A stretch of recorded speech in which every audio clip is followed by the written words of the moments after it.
नमस्कार दोस्तों, स्वागत है आपका स्टडी फॉर सिविल सर्विसेज में। वीडियो को पूरा देखिए। कोई भी आपका फीडबैक है, कोई सजेशन है, तुरंत वीडियो में कमेंट करके जरूर बताइए। अच्छा लगे तो वीडियो लाइक जरूर कर लीजिए और ऐसे वीडियो लगातार फ्री में पाने के लिए चैनल को तुरंत सब्सक्राइब कर लीजिए और बेल आइकन को जरूर टैप कर लीजिए ताकि आगे भी सारे वीडियो आपको मिलते रहे। यूट्यूब में फॉलो करते हैं तो प्लीज ये वाला फ्री टेलीग्राम चैनल जरूर ज्वाइन कर लीजिएगा। सारे नोटिफिकेशन, सारे अपडेट यहीं पे आते हैं, ध्यान रखिएगा। स्टडी फॉर सिविल सर्विसेज का कोई भी पेड ग्रुप अगर आपको ज्वाइन करना है तो सिर्फ 856480560660897523864455 यही नंबर है हमारे, सिर्फ जहां पे कॉल या व्हाट्सएप कर सकते हैं।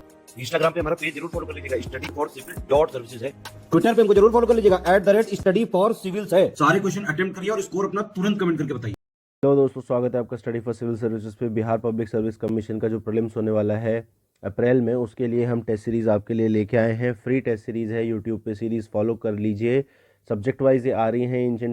एंशिएंट हिस्ट्री ऑफ इंडिया की वीडियो ऑलरेडी आ चुकी है और बहुत सारे सेक्शंस की वीडियो आ चुकी है। आज हम इकोनॉमिक सर्वे की वीडियो करेंगे। वीडियो बाइलिंगुअल रहेगा और ऐसी वीडियो पाने के लिए स्टडी फॉर सिविल सर्विसेज से जुड़े रहिए। आइए पहला क्वेश्चन देख लेते हैं। इसमें आपसे पूछा हुआ है जो टोटल एक्सपेंडिचर यानी कि कुल व्यय है पिछले वर्षों की तुलना में, प्रीवियस ईयर्स के रिस्पेक्ट में, वो कितना डिक्लाइन हुआ है स्टेट गवर्नमेंट का, राज्य सरकार का। 7.2, 7.3, 7.4 या 7.5। तो 7.4% से डिक्लाइन हो गया। देखिए जो एक्सपेंडिचर होता है गवर्नमेंट का वो दो भागों में डिवाइडेड होता है। एक तो आपका होता है रेवेन्यू एक्सपेंडिचर। रेवेन्यू एक्सपेंडिचर वो एक्सपेंडिचर होता है जो डेली के ऑफिस वर्क, सैलरी वगैरह के लिए यूज़ होता है, वो रेवेन्यू एक्सपेंडिचर होता है। और एक होता है capital expenditure. Capital expenditure assets बनाने के लिए यूज़ होता है। चाहे तो सरकार किसी को लोन दे, क्योंकि लोन देना मतलब आप इंटरेस्ट कमाएंगे, वो एसेट बनता है, या फिर इंफ्रास्ट्रक्चर बनाए सरकार, जैसे ब्रिजेस, रोड्स, रेलवेज। तो ये दो तरीके के इंफ्रास्ट्रक्चर होते हैं। बिहार राज्य सरकार का जो इंफ्रास्ट्रक्चर कैपिटल एक्सपेंडिचर है वो कम हुआ है, जिसकी वजह से हमें ये डिक्लाइन देखने को मिलता है। नेक्स्ट क्वेश्चन देख लेते हैं। आपसे पूछ रहा है कि जो नई सीरीज निकाली गई है ग्रॉस स्टेट डोमेस्टिक प्रोडक्ट यानी कि सकल घरेलू उत्पाद की कांस्टेंट प्राइसेस पे यानी कि स्थिर मूल्यों पे, वो कितना परसेंट है बिहार की इकोनॉमी का। बिहार की इकोनॉमी जो है उसके हिसाब से कितनी बड़ी है, ग्रोथ रेट आपको बताना है। ग्रोथ रेट कितनी रही है, 10.6, 11.5, 10.5 या 11.6। तो अगर हम देखें तो जो बिहार की ग्रोथ रेट रही है वो 10.5 रही है, इसलिए इसका आंसर सी हो जाएगा। देखिए दो तरीके की रेट्स होती हैं ग्रोथ रेट की। अगर हम बात करें तो एक तो कांस्टेंट प्राइजेस पे यानी कि स्थिर मूल्यों पे, और एक करंट प्राइजेस पे यानी कि जो वर्तमान मूल्य हैं। देखो कांस्टेंट प्राइजेस क्या होता है, बेस ईयर से रिलेट करता है। किसी भी सीरीज़ को अगर हम देखें तो उसका एक बेस ईयर होता है, यानी कि जैसे हमने मान लिया 11-12 इसका बेस ईयर है, तो उसके प्राइजेस को हम मान के चलेंगे बेस प्राइस। और करंट प्राइस जो भी हमारा करंट फिस्कल ईयर है, मान लीजिए हमारा करंट फिस्कल ईयर जो है वो 21-22 है, तो इसमें जो प्राइजेस हैं इसमें डिफरेंस कैसे आता है। जैसे मान लीजिए यहाँ पे 100 हमने मान लिया और यहाँ पे 120 है, तो अगर हम देखेंगे 10 सालों के अंदर ये 20 रुपये का डिफरेंस किससे हम डिनोट करते हैं, ये इन्फ्लेशन हम इसको कहते हैं। ठीक है, मुद्रास्फीति जो होती है उसकी वजह से ये डिफरेंस आता है। तो ये डिफरेंस होता है कांस्टेंट और करंट प्राइजेस में। अगला क्वेश्चन आपसे देख लेते हैं कि जो वित्तीय वर्ष 19-20 है यानी कि 2019-2020 है, उसमें अगर हम देखें कांस्टेंट प्राइस पे आपसे पूछ रहे हैं कि घरेलू सकल उत्पाद यानी कि gross state domestic product Bihar का कितना है।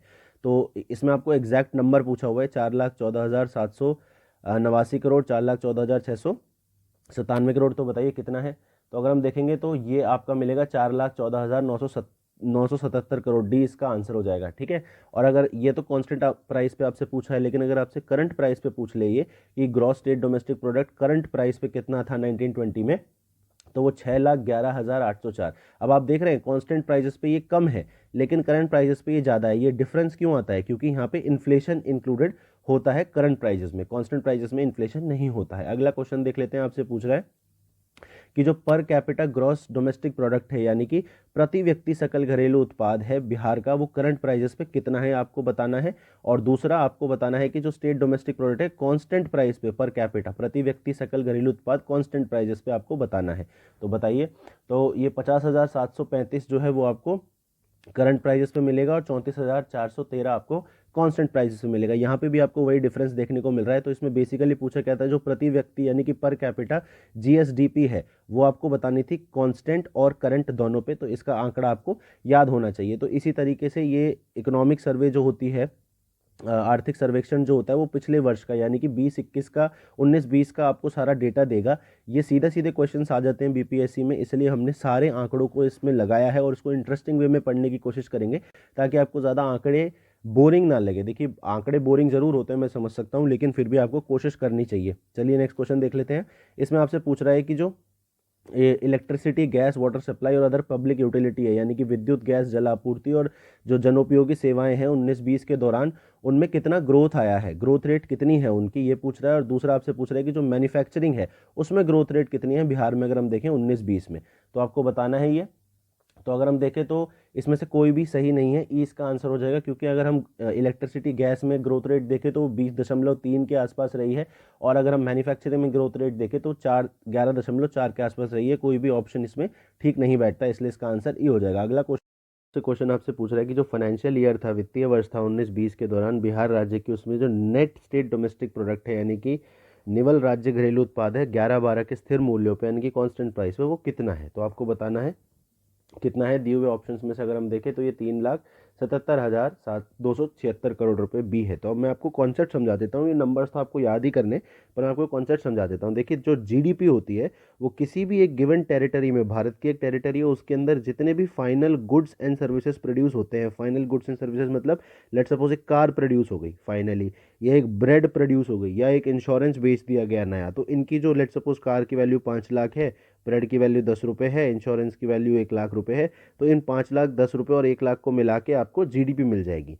लेकिन ये कार, ये ब्रेड और ये इंश्योरेंस को बनाने में कुछ इनपुट कॉस्ट भी लगी होगी, लेट सपोज यहाँ पे लोहे की कॉस्ट लगी होगी, है ना, ये सब लगा होगा, और साथ में इन पर कुछ मशीनरीज भी लगी होंगी, कार को वेल्ड करने के लिए कोई मशीनरी यूज़ हुई होगी, या गेहूं को पीसने के लिए कोई मशीनरी यूज़ होगी। तो ये मशीनरी क्या है, साल दर साल डिप्रिशिएट करती है। डिप्रिशिएट मतलब जैसे आपने कभी गाड़ी का इंश्योरेंस लिया हो, तो लेट सपोज आपकी 5 लाख रुपए की गाड़ी है, तो इस बार आपको 4,80,000 रुपये का इंश्योरेंस मिलेगा, फिर अगले साल 4,80,000 की वैल्यू रह जाएगी, तो फिर 4,40,000 का आपका इंश्योरेंस मिलेगा। तो ये जो वैल्यू कम हो रही है, इसको हम डेप्रिसिएशन बोलते हैं। तो जो नेट स्टेट डोमेस्टिक प्रोडक्ट निकलता है, नेट स्टेट डोमेस्टिक प्रोडक्ट निकलता है, वो क्या होता है, gross state domestic product minus the depreciation, यानी कि जो डेप्रिशिएट हो गया, जो अब जिसकी वैल्यू नहीं रही है। ठीक है, तो जैसे एक मशीनरी है, वो 1 लाख रुपए की आई थी गेहूं पीसने की, ब्रेड बनाने की, अब वो मशीनरी रह गई 80,000 रुपये की, 80,000 रुपीज़ की रह गई। ठीक है, और 1 लाख की हमने ब्रेड बना ली, 1 लाख की हमने ब्रेड बना ली, तो ये कुल वैल्यू तो कितनी होनी चाहिए थी, 2 लाख रुपए होनी चाहिए थी, लेकिन ये है कितनी, 1,80,000 है। तो ये जो 20,000 का है, ये डेप्रिसिएशन है आपका।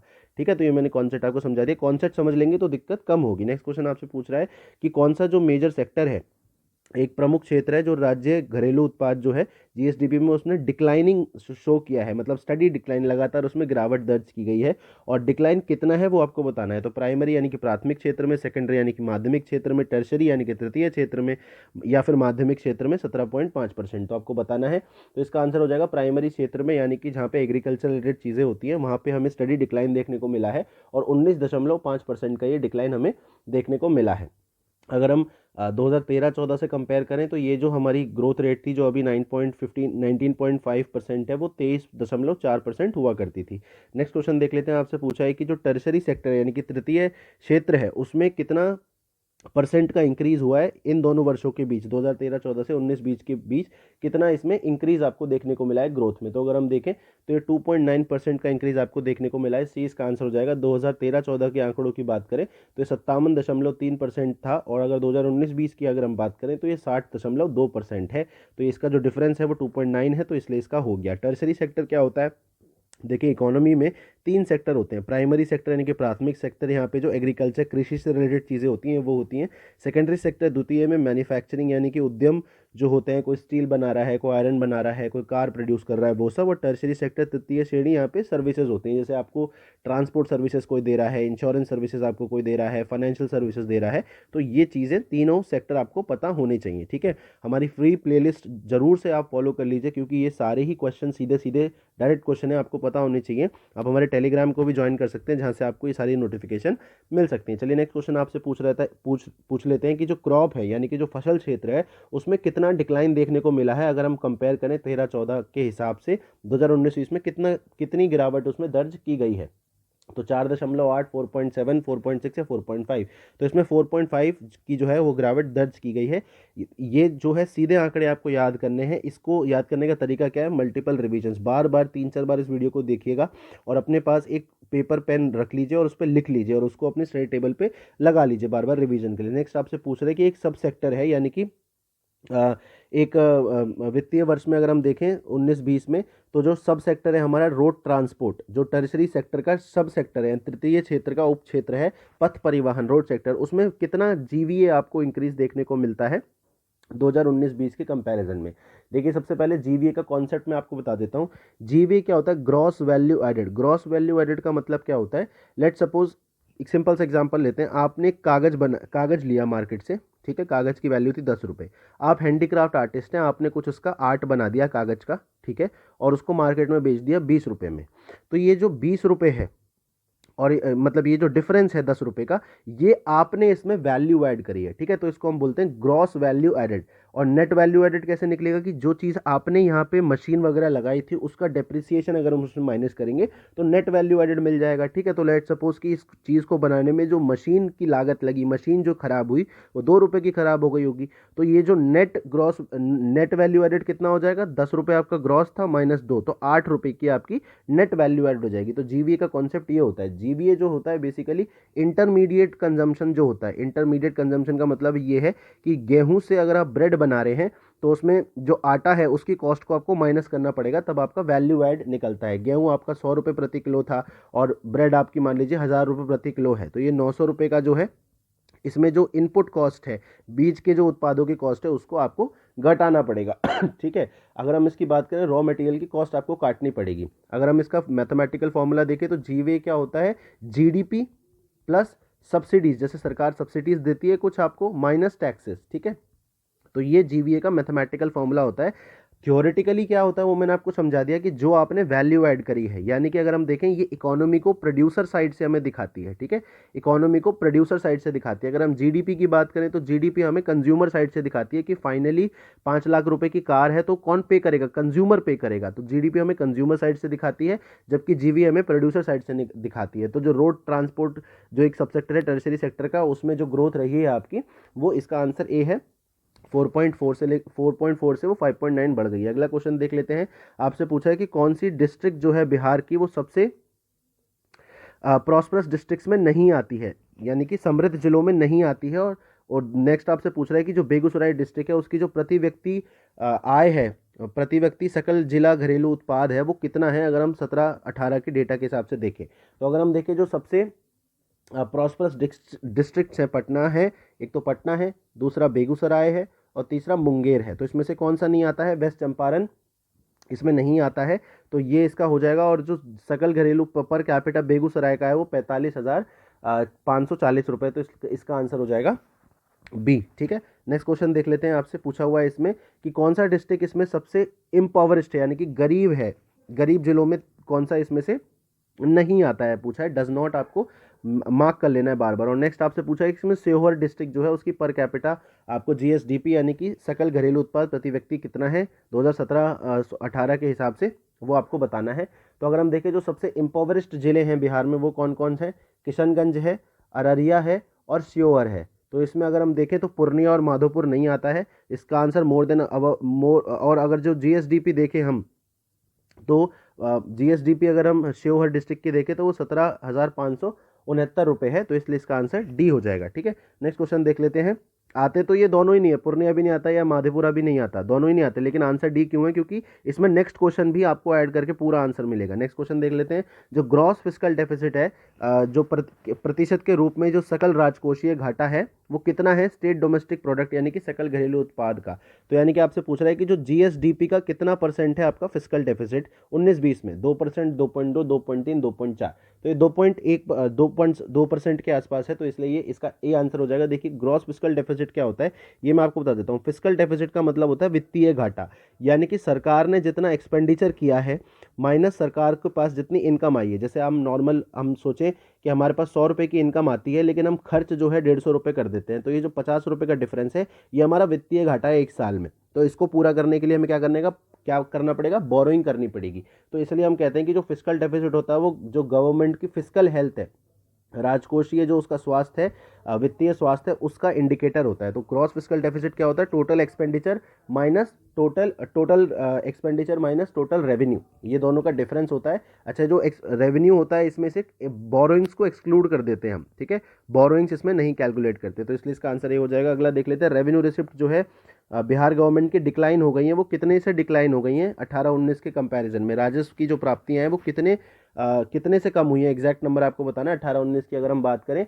तो ये 7560 करोड़ से कम हुई है। मैं आपको बता देता हूँ रेवेन्यू रिसिप्ट्स क्या होती है। ऊपर हमने बात करी रेवेन्यू रिसिप्ट, रेवेन्यू एक्सपेंडिचर और कैपिटल एक्सपेंडिचर, ये सब हमने बात कर ली। तो रेवेन्यू रिसिप्ट्स में आपको बता देता हूँ। देखिए इसमें एक तो टैक्स रेवेन्यूज आते हैं, ठीक है।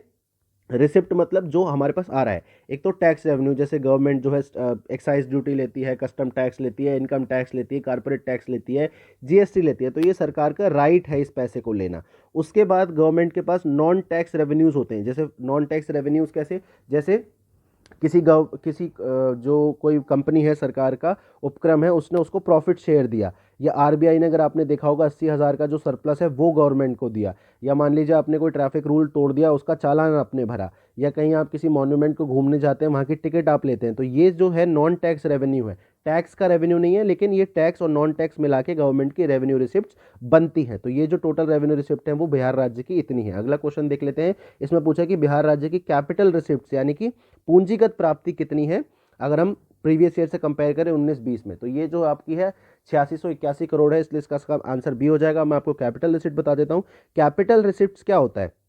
कैपिटल रिसिप्ट वो होता है जो आपकी एसेट को रिड्यूस करे और लायबिलिटी को इंक्रीज करे। ये ध्यान रखेंगे, ये बड़ा ही इंपॉर्टेंट है। एसेट को रिड्यूस करना मतलब जैसे आपने डिसइन्वेस्टमेंट कर दिया, सरकार ने एयर इंडिया को डिसइन्वेस्ट कर दिया, तो अपना जो उसमें हिस्सेदारी है वो बेच दी, तो वो जो आएगी वो कैपिटल रिसिप्ट आएगी, क्योंकि सरकार का जो एसेट है वो कम हो गया है। एयर इंडिया एक एसेट था, उसे बेच दिया, कम हो गया, इसलिए डिसइन्वेस्टमेंट से, तो वो कैपिटल रिसिप्ट में आएगा। दूसरा, सरकार ने कोई लोन उठाया तो पैसा तो सरकार के पास आया, लेकिन सरकार को उस पर इंटरेस्ट भी देना पड़ेगा, तो ये क्या है? लायबिलिटी है। तो कोई भी जब एसेट रिड्यूस होता है या लायबिलिटी बढ़ती है तो उसको हम कैपिटल रिसिप्ट में डालते हैं, तो इसलिए इसका आंसर बी हो जाएगा। अगला क्वेश्चन देख लेते हैं।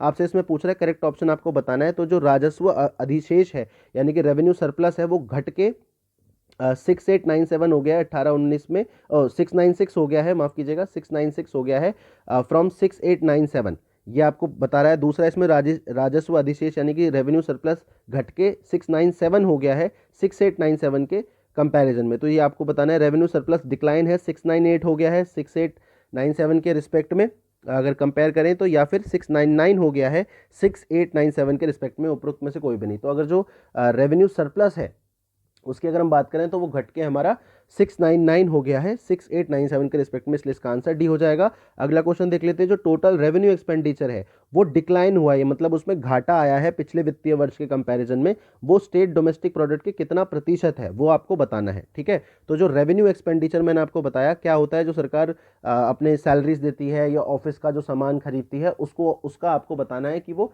जीएसडीपी के कितना % डिक्लाइन हो गया। तो वो इसमें से कोई भी नहीं है इसका आंसर। क्यों? क्योंकि अगर हम, माफ कीजिएगा, अगर हम 18-19 में देखें तो ये 24.2% था, लेकिन अगर हम 19-20 में देखें तो ये 20.2% था, ठीक है। तो इसलिए इसमें इसका आंसर कोई भी नहीं होगा, ई होगा इसका आंसर। नेक्स्ट क्वेश्चन आपसे पूछ लेते हैं कि जो बोरिंग है यानी कि जो ऋण लिया हुआ है पिछले वित्तीय वर्षों में, वो जीएसडीपी के कंपैरिजन में कितना ऋण लिया हुआ है गवर्नमेंट ने, कितना वो बढ़ गया है, ठीक है। तो कंपैरिजन में जब भी पूछेगा आपसे, परसेंटेज पूछेगा कि पिछले साल इतना लिया था अब इतना लिया है तो कितना बढ़ गया है, तो आपको बताना है कि बोरिंग कितनी बढ़ गई है, ऋण कितना बढ़ गया है। तो ये 4.8% बढ़ गया है, इसलिए इसका आंसर सी हो जाएगा। ऋण क्यों लेना पड़ता है? क्योंकि फिस्कल डेफिसिट होता है सरकार के पास, जितना पैसा आता है सरकार का और जितना पैसा जाता है सरकार के पास से, उन दोनों में एक डिफरेंस होता है, उसको फाइनेंस करने के लिए ये लिया जाता है। अगला क्वेश्चन देख लेते हैं। आपसे पूछ रहे हैं कि कैपिटल एक्सपेंडिचर यानी कि पूंजीगत व्यय कितने करोड़ रहा है, ठीक है। आपको टोटल संख्या पता होनी चाहिए कि कितने करोड़ रहा है, तो ये 20,080 करोड़ के आसपास रहा है, इसलिए इसका आंसर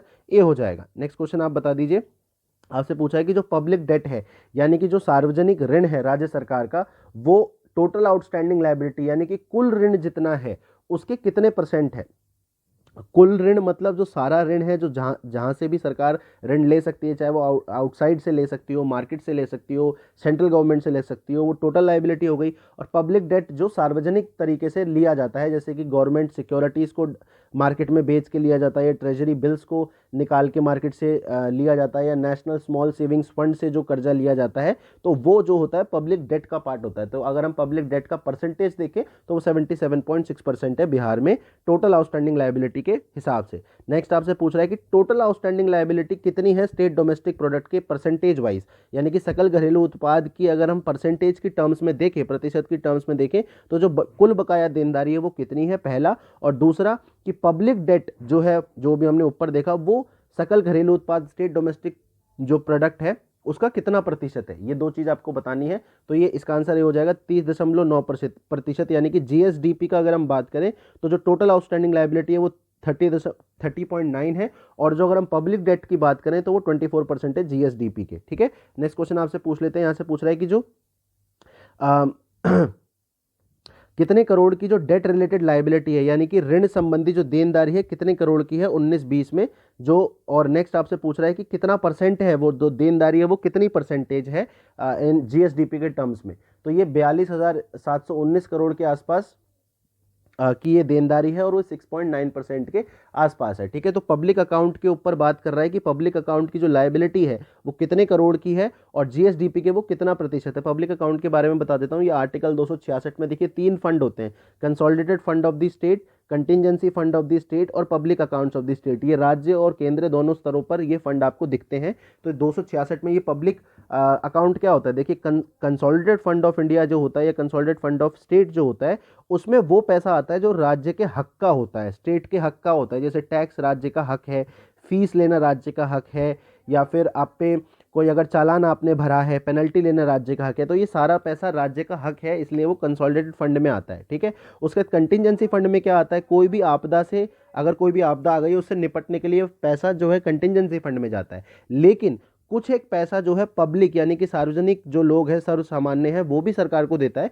लेकिन वो सरकार का हक नहीं होता। जैसे प्रोविडेंट फंड है, प्रोविडेंट फंड सरकार चलाती है, पैसा सरकार के पास रहता है, लेकिन उसका हक नहीं है, इसलिए उसके लिए एक अलग अकाउंट बना दिया गया जिसका नाम है पब्लिक अकाउंट, जो आर्टिकल 266 में बताया है। तो इस क्वेश्चन में यही पूछा हुआ था। अगला क्वेश्चन आपसे पूछ रहा है कि बिहार राज्य कितना परसेंट का जो अपना रेवेन्यू एक्सपेंडिचर है वो अपने खुद के जो स्रोत हैं उनसे, राजस्व व्यय का कितना प्रतिशत अपने खुद के जो स्रोत हैं उनसे वो फाइनेंस कर सकती है, यानी कि उसको व्यय कर सकती है। तो अगर आपको देखें 27.3, 27.2, 27.1, 27, तो ये 27.3% है, इसलिए इसका आंसर ए हो जाएगा। ये सारी जो क्वेश्चंस हैं ये आपको बार बार देखने पड़ेंगे, तभी आपको याद आएगा। मुझे भी इसको बार बार पढ़ना पड़ा, तब जाके मुझे ये सब चीज़ें याद हुई हैं। अगर आप एक साथ एक जगह सारी चीज़ें करना चाहते हैं, बीपीएससी का हमारा क्रैश कोर्स भी चल रहा है, एक पूरी ग्रुप भी हमने पेड ग्रुप चला रखा है, उसकी जानकारी आप दिए हुए नंबरों पर कॉल करके ले सकते हैं। अगला क्वेश्चन देख लेते हैं। आपसे पूछ रहा है कि जो टैक्स और नॉन टैक्स रेवेन्यू है, यानी कि राजस्व के जो राजस्व और गैर राजस्व जो रेवेन्यू है बिहार राज्य के, वो 19-20 में कितने बढ़े हैं, कितने जो टोटल नंबर है वो कितना बढ़ गया है प्रीवियस ईयर्स के रिस्पेक्ट में। दोनों आपको टैक्स और नॉन टैक्स जोड़ के बताना है। तो अगर हम बात करें, इसका आंसर बी हो जाएगा, 319 करोड़ बढ़ गया। अगर हम 18-19 में बात करें तो ये कुछ 33,539 करोड़ था, और अगर हम 19-20 में बात करें तो ये कुछ 33,858 करोड़ था। तो उसके बीच का जो डिफरेंस है ये बढ़ गया है, तो ये 319 है, इसलिए इसका आंसर बी हो जाएगा। अगला क्वेश्चन आपसे पूछ रहा है कि जो रेवेन्यू एक्सपेंडिचर है, राजस्व व्यय है, वो 74% था 15-16 में, अब वो कितना बढ़ गया है 19-20 में। अगर हम देखें तो वो 74 से बढ़कर कितना हो गया रेवेन्यू एक्सपेंडिचर, जो मैंने आपको बताया सैलरी वगैरह के लिए यूज होता है। तो ये जो है नन ऑफ दी जिसका आंसर हो जाएगा, क्योंकि ये बढ़ के 86% हो गया है। तो जो ऑपरेशनल कॉस्ट होती है सरकार का, कोई प्रिंटर खरीदना है, कोई पेपर खरीदना है, कोई सैलरी देनी है, पेंशन देनी है, ये या कोई बिल्डिंग रेनोवेट करानी है उसमें रेवेन्यू एक्सपेंडिचर सरकार करती है। अगला क्वेश्चन देख लेते हैं कि जो कैपिटल अकाउंट है, कैपिटल अकाउंट का जो एक्सपेंडिचर है, यानी कि पूंजीगत लेख का जो व्यय है, वो कितना घट गया है। रेवेन्यू एक्सपेंडिचर बढ़ गया है लेकिन कैपिटल एक्सपेंडिचर घट गया है। तो वो 25.6% था 15-16 में, अब कितना हो गया ये आपसे पूछा हुआ है। तो अभी इसका आंसर हो जाएगा ई, इसका भी, क्योंकि जो ये 25.6 से घटकर ये 14% पे आ गया है। ठीक है, नेक्स्ट आपसे पूछ रहा है कि कितना परसेंट या कितना प्रतिशत राजस्व लेखा रेवेन्यू अकाउंट का कितना प्रतिशत सोशल सर्विसेज पे, यानी कि सामाजिक सेवाओं पे व्यय किया जाता है, स्पेंड किया गया है 19-20 में।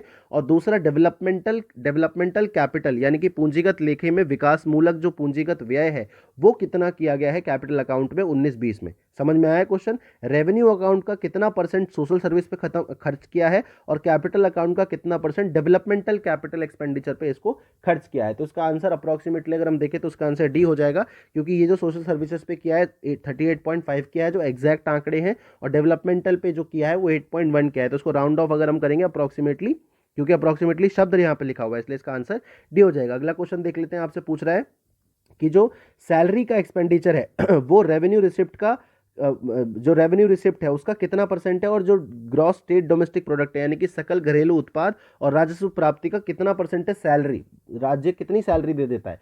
तो अगर हम देखें तो ये 3.3 और 16.4% का ये है, इसलिए इसका आंसर सी हो जाएगा। अगला क्वेश्चन सेम यही है, सैलरी आपको पूछ रहा है, तो यहाँ पे रेवेन्यू एक्सपेंडिचर का कितना पार्ट है वो आपको पूछ रहा है, और टोटल जो करोड़ में है वो आपको पूछ रहा है कितनी करोड़ सैलरी जो है राज्य सरकार देती है, और कितना वित्तीय वर्ष में 19-20 में राजस्व व्यय के दौरान कितना प्रतिशत ये रहा है। तो अगर हम देखें तो इसका आंसर 20,418 करोड़ हो जाएगा, और ये 16.5% की जो है ये देती है। नेक्स्ट आपसे पूछा है पेंशन के ऊपर कि जो अगर हम पेंशन की बात करें तो 19-20 में, वित्तीय वर्ष 19-20 में वो पिछले वर्षों से कितना ज़्यादा है। ठीक है, एक तो करोड़ में आपको संख्या बतानी है कि जो पेंशन है वो कितने करोड़ दी गई है, और पिछले वर्षों की तुलना में वो कितनी ज़्यादा है वो आपको बतानी है। तो वो 17,110 करोड़ रुपए की जो टोटल पेंशन दी गई है, और वो 6.8% जो है प्रीवियस ईयर से ज़्यादा है, इसलिए इसका आंसर बी हो जाएगा। अगला क्वेश्चन देख लेते हैं, यहाँ से वही पूछा हुआ है कि जो पेंशन पे व्यय है, एक्सपेंडिचर है, वो रेवेन्यू रिसिप्ट और रेवेन्यू एक्सपेंडिचर का कितना भाग है, कितने प्रतिशत है, ये आपसे पूछा हुआ है। तो जो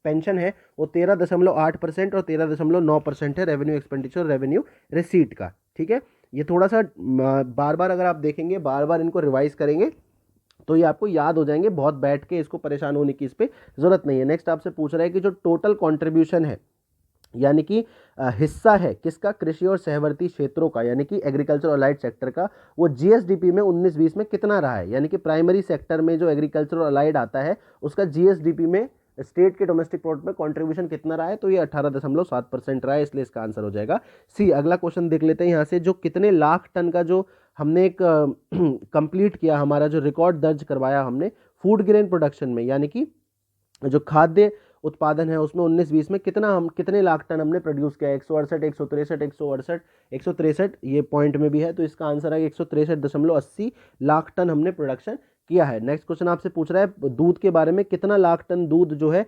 19-20 में वित्तीय वर्ष में बिहार ने प्रोड्यूस किया, और जो वृद्धि दर है प्रति वर्ष की, जो वृद्धि दर है ग्रोथ रेट जो है एनुअल, वो कितनी है बिहार में, यानी कि पहले एक इतना दूध बनता था अब इतना दूध प्रोड्यूस होने लगा, तो ये जो वृद्धि दर है वो कितनी है, तो आपको बताना है। तो इसका आंसर 104.83 यानी कि 104.83 लाख टन दूध हमने प्रोड्यूस किया, और जो प्रति वर्ष वृद्धि है वो 6.07 है, इसलिए इसका आंसर ए हो जाएगा। अगला क्वेश्चन आपसे अंडों के बारे में पूछा है कि कितने करोड़ अंडे जो है बिहार ने प्रोड्यूस किए 19-20 में तो अगर हम बात करें तो कितने करोड़ पहुंच गए हम, ये 274.08 यानी कि 274 करोड़ 08 करोड़ अंडे हैं वो हमने प्रोड्यूस किए हैं। ये सारी चीज़ें थोड़ी इंपॉर्टेंट है, जो भी ज़्यादा इंपॉर्टेंट है वो मैं आपको एक्सप्लेन कर रहा हूँ, जो चीज़ बिल्कुल एक्सप्लेन करने वाली कुछ नहीं है, आपको फिगर्स याद करना है, वो मैं सिर्फ आपको फिगर्स बता रहा हूँ। नेक्स्ट आपसे पूछा है कि जो लाइफ स्टॉक यानी कि पशुधन है उसका योगदान कितना % है स्टेट डोमेस्टिक प्रोडक्ट में, वो आपको बताना है 19-20 में, और कितने लाख जो है एनिमल्स है उनका इलाज हुआ है 19-20 में, वो आपको बताना है। तो अगर हम देखें तो जो कितना परसेंट है, तो वो 6% है, और कितने लाख जानवरों का इलाज हुआ है, तो 45.47 लाख जानवरों का इसमें इलाज किया गया है, ये बी इसका आंसर है। नेक्स्ट आपसे पूछेंगे जो ग्रॉस इरिगेटेड एरिया यानी कि कुल सिंचित क्षेत्र है वो कितने लाख हेक्टेयर है 18-19 में कितना रहा है, ये आपको बताना था। तो इसमें 54 या 45 ये इसमें दशमलव में भी है, तो अगर हम देखें तो ये 54.93 लाख जो हेक्टेयर है उसको कुल सिंचित भूमि है। नेक्स्ट आपको पूछ रहा है कि जो department of minor water resource है यानी कि लघु जल संसाधन विभाग है, उसने एक बहुत सारी स्कीम चला रखी हैं आहार पाइन पॉन्ड चेक डैम और लिफ्ट इरिगेशन के अंदर, यानी कि जो टोटल वाटर मैनेजमेंट है उससे रिलेटेड कितनी स्कीम जो है ये जो डिपार्टमेंट है वो चला रहा है, 1658, 1657, 1656 या 1665, तो 55 माफ कीजिएगा। तो अगर हम देखें तो नन ऑफ दीज हो जाएगा, क्योंकि अगर हम देखें तो 1659 टोटल स्कीम्स ये डिपार्टमेंट चला रहा है। नेक्स्ट आपसे पूछ रहा है कि कितने किसान क्रेडिट कार्ड 19-20 में जो दिए गए हैं टोटल, कितने वितरित हुए हैं 19-20 में अगर हम देखें तो ये 1,66,434 किसान क्रेडिट कार्ड दिए हुए हैं। इसके बारे में भी आपको पता होना चाहिए। देखिए सबसे पहले 1998 में इसको इंट्रोड्यूस किया गया था। इसकी जो कमेटी थी वो आरबी गुप्ता कमेटी थी, जिसके रिकमेंडेशन पे इसको किया गया था। इसमें होता क्या है कि आपको पता है कि जब एग्रीकल्चर कृषि करते हैं तो बीज खरीदने के लिए, खाद खरीदने के लिए, लेबर को पैसा देने के लिए किसान के पास पैसा नहीं होता, तो उसको जो अनऑर्गेनाइज सेक्टर है, यानी कि जो हमारे बिना बिना लिखा पढ़ी के जो लोन देते हैं गांव में, उनसे पैसा लेना पड़ता है। लेकिन वो क्या करते हैं, किसानों की जो अक्षरता है यानी कि लिटरेसी, उसका फ़ायदा उठा के उनको ठगते हैं। तो इसलिए सरकार ने किसान क्रेडिट कार्ड निकाले कि उनको फॉर्मल क्रेडिट दिया जा सके। तो आरबी गुप्ता कमेटी ने बताया था, और इसमें जो इस स्कीम को डिज़ाइन किया था वो किसने किया था, नाबार्ड ने किया था, ये आपको पता है। और अब फार्मर्स के साथ साथ एनिमल हस्बेंड्री और फिशरीज़ के जो किसान हैं उनको भी ये दिया गया है। और साथ में अब क्या कर दिया है, इसमें जो पर्सनल एक्सीडेंटल कवर है, जब से हमारे किसान भाइयों के बीच में जो सुसाइड है, आत्महत्या की जो टेंडेंसी, प्रवृत्ति वो बढ़ गई है, तो पर्सनल एक्सीडेंट कवर भी सरकार उनको देती है कि अगर परमानेंट डिसेबिलिटी हो जाती है या फिर डेथ हो जाती है तो 50,000 रुपये का हर्जाना मिलेगा, लेकिन बाकी सारे केसों में 25,000 रुपये का हर्जाना मिलेगा। ठीक है, ये मैंने आपको बता दिया। अगला क्वेश्चन देख लेते हैं। इसमें आपसे पूछा हुआ है कि कितने लाख किसान जो हैं वो लाभान्वित हुए हैं किसान क्रेडिट कार्ड से। यहाँ पे आपको टोटल नंबर ऑफ किसान क्रेडिट कार्ड्स पूछा था, यहाँ पे आपको टोटल फार्मर्स पूछा हुआ है। तो कितने हुए हैं, 3,01,02,03,04। तो अगर हम देखें तो 3.01 लाख जो है किसान लाभान्वित हुए हैं। नेक्स्ट आपसे पूछा है कि जो उर्वरक है, फर्टिलाइजर है, उनका टोटल कंजम्पशन 19-20 में बिहार में कितना रहा है। ये भी सीधा सीधा है, बेसिकली इसमें 34.2 लाख टन का जो है टोटल रहा है, इसलिए इसका आंसर बी हो जाएगा। अगला क्वेश्चन देख लेते हैं कि जो फोकस है स्टेट ऑफ द बिहार का, बिहार राज्य का जो विकास के लिए जो केंद्र बिंदु रहा है वो कौन सा रहा है, कंस्ट्रक्शन का उपक्षेत्र, इलेक्ट्रिसिटी, गैस या वाटर सप्लाई। तो अगर हम देखें तो इसमें कंस्ट्रक्शन जो है प्राइमरी फोकस रहा है, उपक्षेत्र, क्योंकि अगर हम देखें बिहार से काफ़ी सारे लोग माइग्रेट करके बाहर की तरफ, बाहर राज्यों में, पंजाब, हरियाणा, राजस्थान, दिल्ली में जाते हैं और मेजरली वो कंस्ट्रक्शन वर्कर्स की तरह ही काम करते हैं, हालांकि बड़ी दयनीय स्थिति में होते हैं, लेकिन फिर भी। तो इसलिए सरकार ने सोचा कि हम इसी को अपना एक फोकस बनाते हैं, क्योंकि ये लो स्किल सेक्टर है, यहाँ पे बहुत ज़्यादा स्किल की ज़रूरत नहीं पड़ती, दिहाड़ी मजदूर यहाँ पे सबसे ज़्यादा काम करते हैं। नेक्स्ट आपसे पूछ रहा है कि इंडस्ट्रियल सेक्टर यानी कि औद्योगिक क्षेत्र का योगदान कितना रहा है स्टेट ऑफ बिहार में। कंट्रीब्यूशन आपको परसेंटेज के फॉर्म में बताना है, और जो एवरेज कंट्रीब्यूशन है औद्योगिक क्षेत्र का वो कितना रहा है पूरे भारत में। तो ये दोनों चीज़ आपको बतानी है, बिहार में कितना है और भारत में कितना है। तो बिहार में अगर हम देखें तो 20% के आसपास है, और टोटल इंडिया में देखें तो 31 के आसपास है, तो ये इसका सी हो जाएगा। नेक्स्ट क्वेश्चन देख लेते हैं। आपसे पूछा हुआ है कि 2007-8 और 17-18 के बीच में जो ग्रोथ रेट है यानी कि वृद्धि दर है किसकी, जो एग्रो बेस्ड फैक्ट्रीज हैं यानी कि कृषि आधारित कारखाने जो चालू हैं, उनकी कितनी परसेंटेज बढ़ गई है। 9.3% था वो ऑल इंडिया लेवल पे, मतलब ऑल इंडिया लेवल से जो ये agro based factory in Bihar है उसकी जो परसेंटेज है वो 9.3% ज़्यादा थी। तो आपको बताना कितनी थी वो एक्चुअली में। ठीक है, तो ये 11.7% थी, तो ये इसका आंसर डी हो जाएगा। अगला क्वेश्चन आपको पूछ रहा है कि जो की एस्पेक्ट्स होते हैं यानी कि जो कारखाने में जो चीज़ें बनती है, कारखाने आधारित जो उत्पाद होते हैं उसमें स्थिर पूंजी यानी कि fixed capital, number of workers जो हैं काम करने वाले लोग, वैल्यू ऑफ आउटपुट यानी कि उत्पादों का मूल्य, और नेट वैल्यू यानी कि निवल मूल्यवर्धन में ग्रोथ आया है, कितना आया है वो ग्रोथ आपको बताना है। सबसे ज़्यादा ग्रोथ कौन से वर्ष में आया था, 7-8, 17-18 के बीच में, 8-9, यानी कि आपसे पूछ रहा है कि जो टोटल फैक्टर ऑफ प्रोडक्शन है, फैक्टर ऑफ प्रोडक्शन आप समझते हैं जिसमें लैंड, लेबर, कैपिटल और प्रॉफिट्स होते हैं, इसमें सबसे ज़्यादा वृद्धि दर किस सालों में आई है वो आपको बतानी थी इस क्वेश्चन में सिंपली। तो ये 2007-8 से लेकर 17-18 के बीच में आई है, इसलिए इसका आंसर ए हो जाएगा। नेक्स्ट आपसे पूछ रहा है कि जो रजिस्टर्ड एक्सपेंशन है यानी कि जो 3 वर्षों में अगर हम देखें तो जो प्रतिशत उद्यमों में कितने प्रतिशत उद्यमों का विस्तार हुआ है, और भारत से वो कितना ज़्यादा हुआ है, कितने पॉइंट्स हाइयर है भारत से। तो अगर हम देखें तो बिहार में अगर हम बात करें तो 36.2 जो उद्यम है उनका जो है एक्सपेंशन हुआ है, उनका विस्तार हुआ है, और भारत से ये 7.6% ज़्यादा है। नेक्स्ट क्वेश्चन इसमें देख लेते हैं, कितने लाख क्विंटल शुगर केन हमने क्रश करी है बिहार में, बिहार राज्य में कितने लाख क्विंटल जो है ईंख यानी कि शुगर केन है उसकी पिराई की गई है, वो आपको बताना है इससे शुगर निकालने के लिए। तो बिहार राज्य में 674.05 लाख कुंटल यानी कि सी इसका आंसर हो जाएगा, इतने की क्रशिंग की गई है। ठीक है, नेक्स्ट क्वेश्चन आपसे पूछा है कि कितने लाख कुंटल शुगर हमने यानी कि चीनी का उत्पादन कितना हुआ है। तो ये अगर हम देखें तो ये 72.29 लाख कुंटल चीनी का उत्पाद बिहार ने किया है। ये सारे डायरेक्ट आंकड़े हैं, इनको आप देख सकते हैं क्योंकि प्रीवियस ईयर क्वेश्चन में भी ये आपसे सीधे सीधे पूछे हुए हैं। नेक्स्ट आपसे पूछ रहा है कि जो शुगर रिकवरी रेट है, यानी कि जब हम गन्ने का रस निकालते हैं उससे फिर हम चीनी बनाते हैं, तो गन्ने का रस मान लीजिए 10 लीटर निकला, लेकिन इससे 10 किलो चीनी नहीं बनेगी, इससे मात्र 2 या 3 किलो चीनी मिलेगी। तो डिपेंड करता है कि कितना रिकवरी रेट है, जितना रिकवरी रेट ज़्यादा होगा उतनी ज़्यादा हमें चीनी मिलेगी प्रति किलो। अगर हम गन्ने के रस की बात करें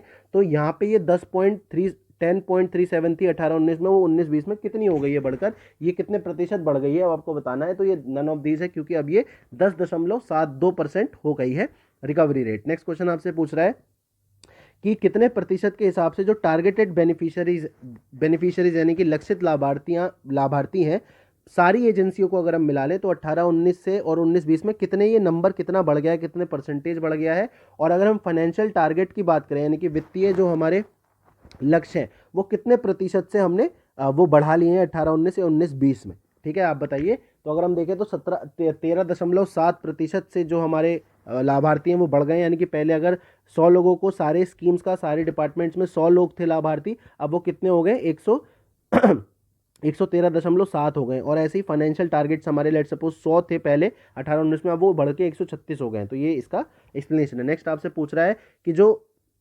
2016 से लेकर दिसंबर 2020 के बीच में Bihar industrial investment promotion policy यानी कि बिहार औद्योगिक निवेश प्रोत्साहन नीति 2016 के अंदर कितने जो है प्रपोजल्स बिहार में आए हैं इंडस्ट्री सेटअप करने के लिए, 1605, 1604, 1603, 1602। तो अगर हम देखें तो बिहार राज्य में इस पॉलिसी के अंदर 1603 प्रपोजल्स आए हैं, तो इसलिए इसका आंसर हो जाएगा सी, जिनकी अगर हम कुल लागत की बात करें कि ये 1603 प्रपोजल कितने करोड़ रुपए के आए हैं, तो वो 19,348 करोड़ रुपए के आए हैं। ये भी आपको पता होना चाहिए।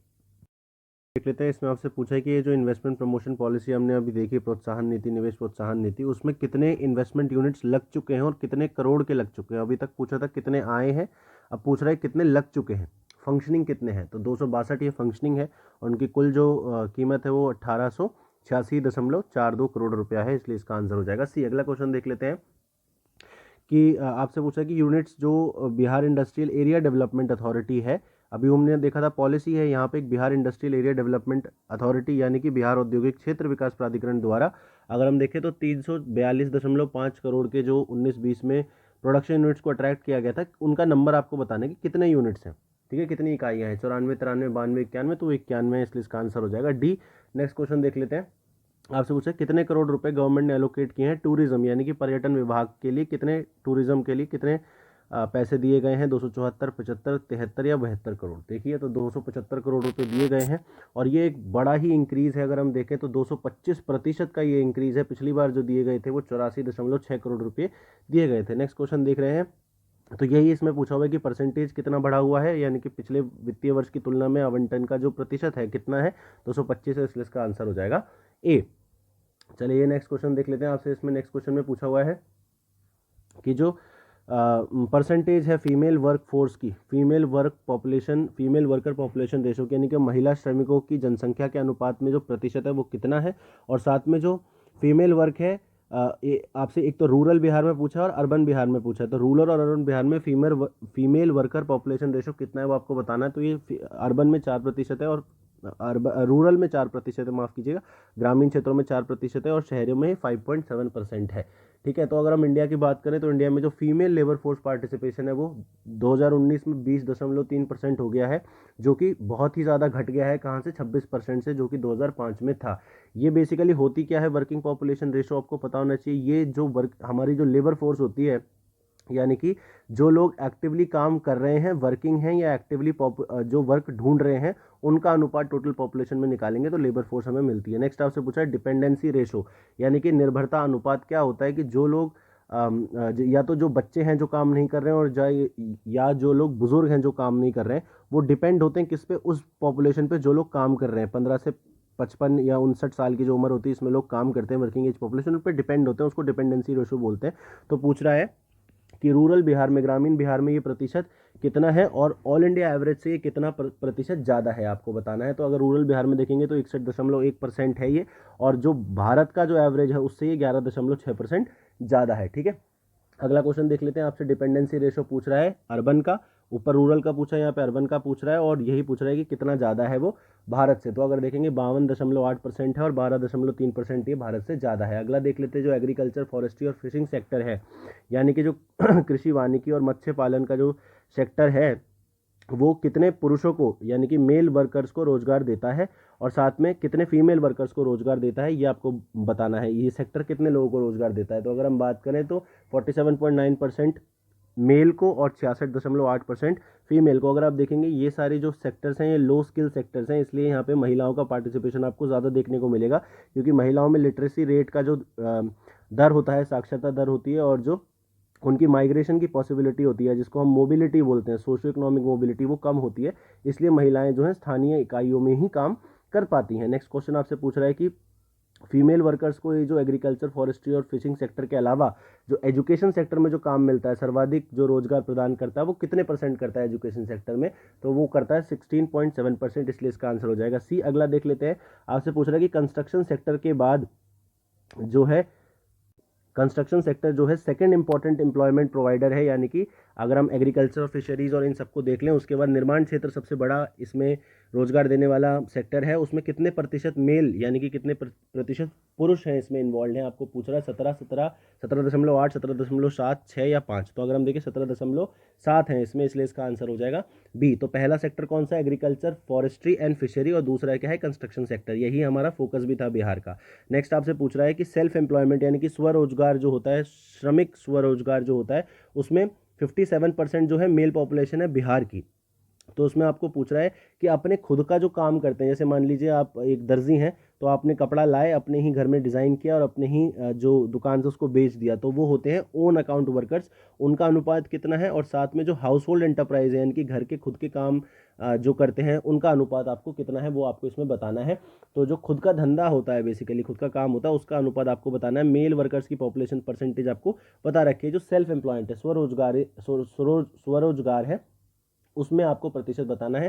तो ये 52.5% और 5.1% है। नेक्स्ट आपसे पूछा है कि 19-20 वित्तीय वर्ष 19-20 में देखें तो कंस्ट्रक्शन वर्कर्स में कितने कंस्ट्रक्शन वर्कर्स ने अपने आप को रजिस्टर करवाया है, कहाँ पे, श्रमिक कल्याण बोर्ड यानी कि Bihar building and other construction workers welfare board में कितने श्रमिकों ने अपने आप को पंजीकृत करवाया है। तो ये 551,1,000 श्रमिकों ने कराया। अगर हम देखें तो Bihar building and other construction worker जो वेलफेयर बोर्ड है, ये building and other construction workers जो रूल्स आए थे 2005 में, उसके अंतर्गत इसका गठन किया गया था, और इसका गठन कब हुआ था, 2008 में। तो ये भी एक इंपॉर्टेंट बात है जो आपको पता होनी चाहिए। अगला क्वेश्चन देख लेते हैं, आपसे पूछ रहा है कि स्किल डेवलपमेंट के लिए यानी कि कौशल विकास के लिए जो कितनी स्कीम्स या प्रोग्राम्स चला रखे हैं, जिनका जो फोकस है वो राज्य सरकार द्वारा निर्धारित किया जाता है। तो 16, 17, 18, 19, तो इसमें 16 प्रोग्राम चला रखे हैं, इसलिए इसका आंसर हो जाएगा ए। नेक्स्ट आपसे पूछ रहा है कि कितने करोड़ रुपए रूरल विभाग के लिए यानी कि ग्रामीण विकास के लिए आवंटित किए गए हैं वित्तीय वर्ष 19-20 में, आपको टोटल बताना है,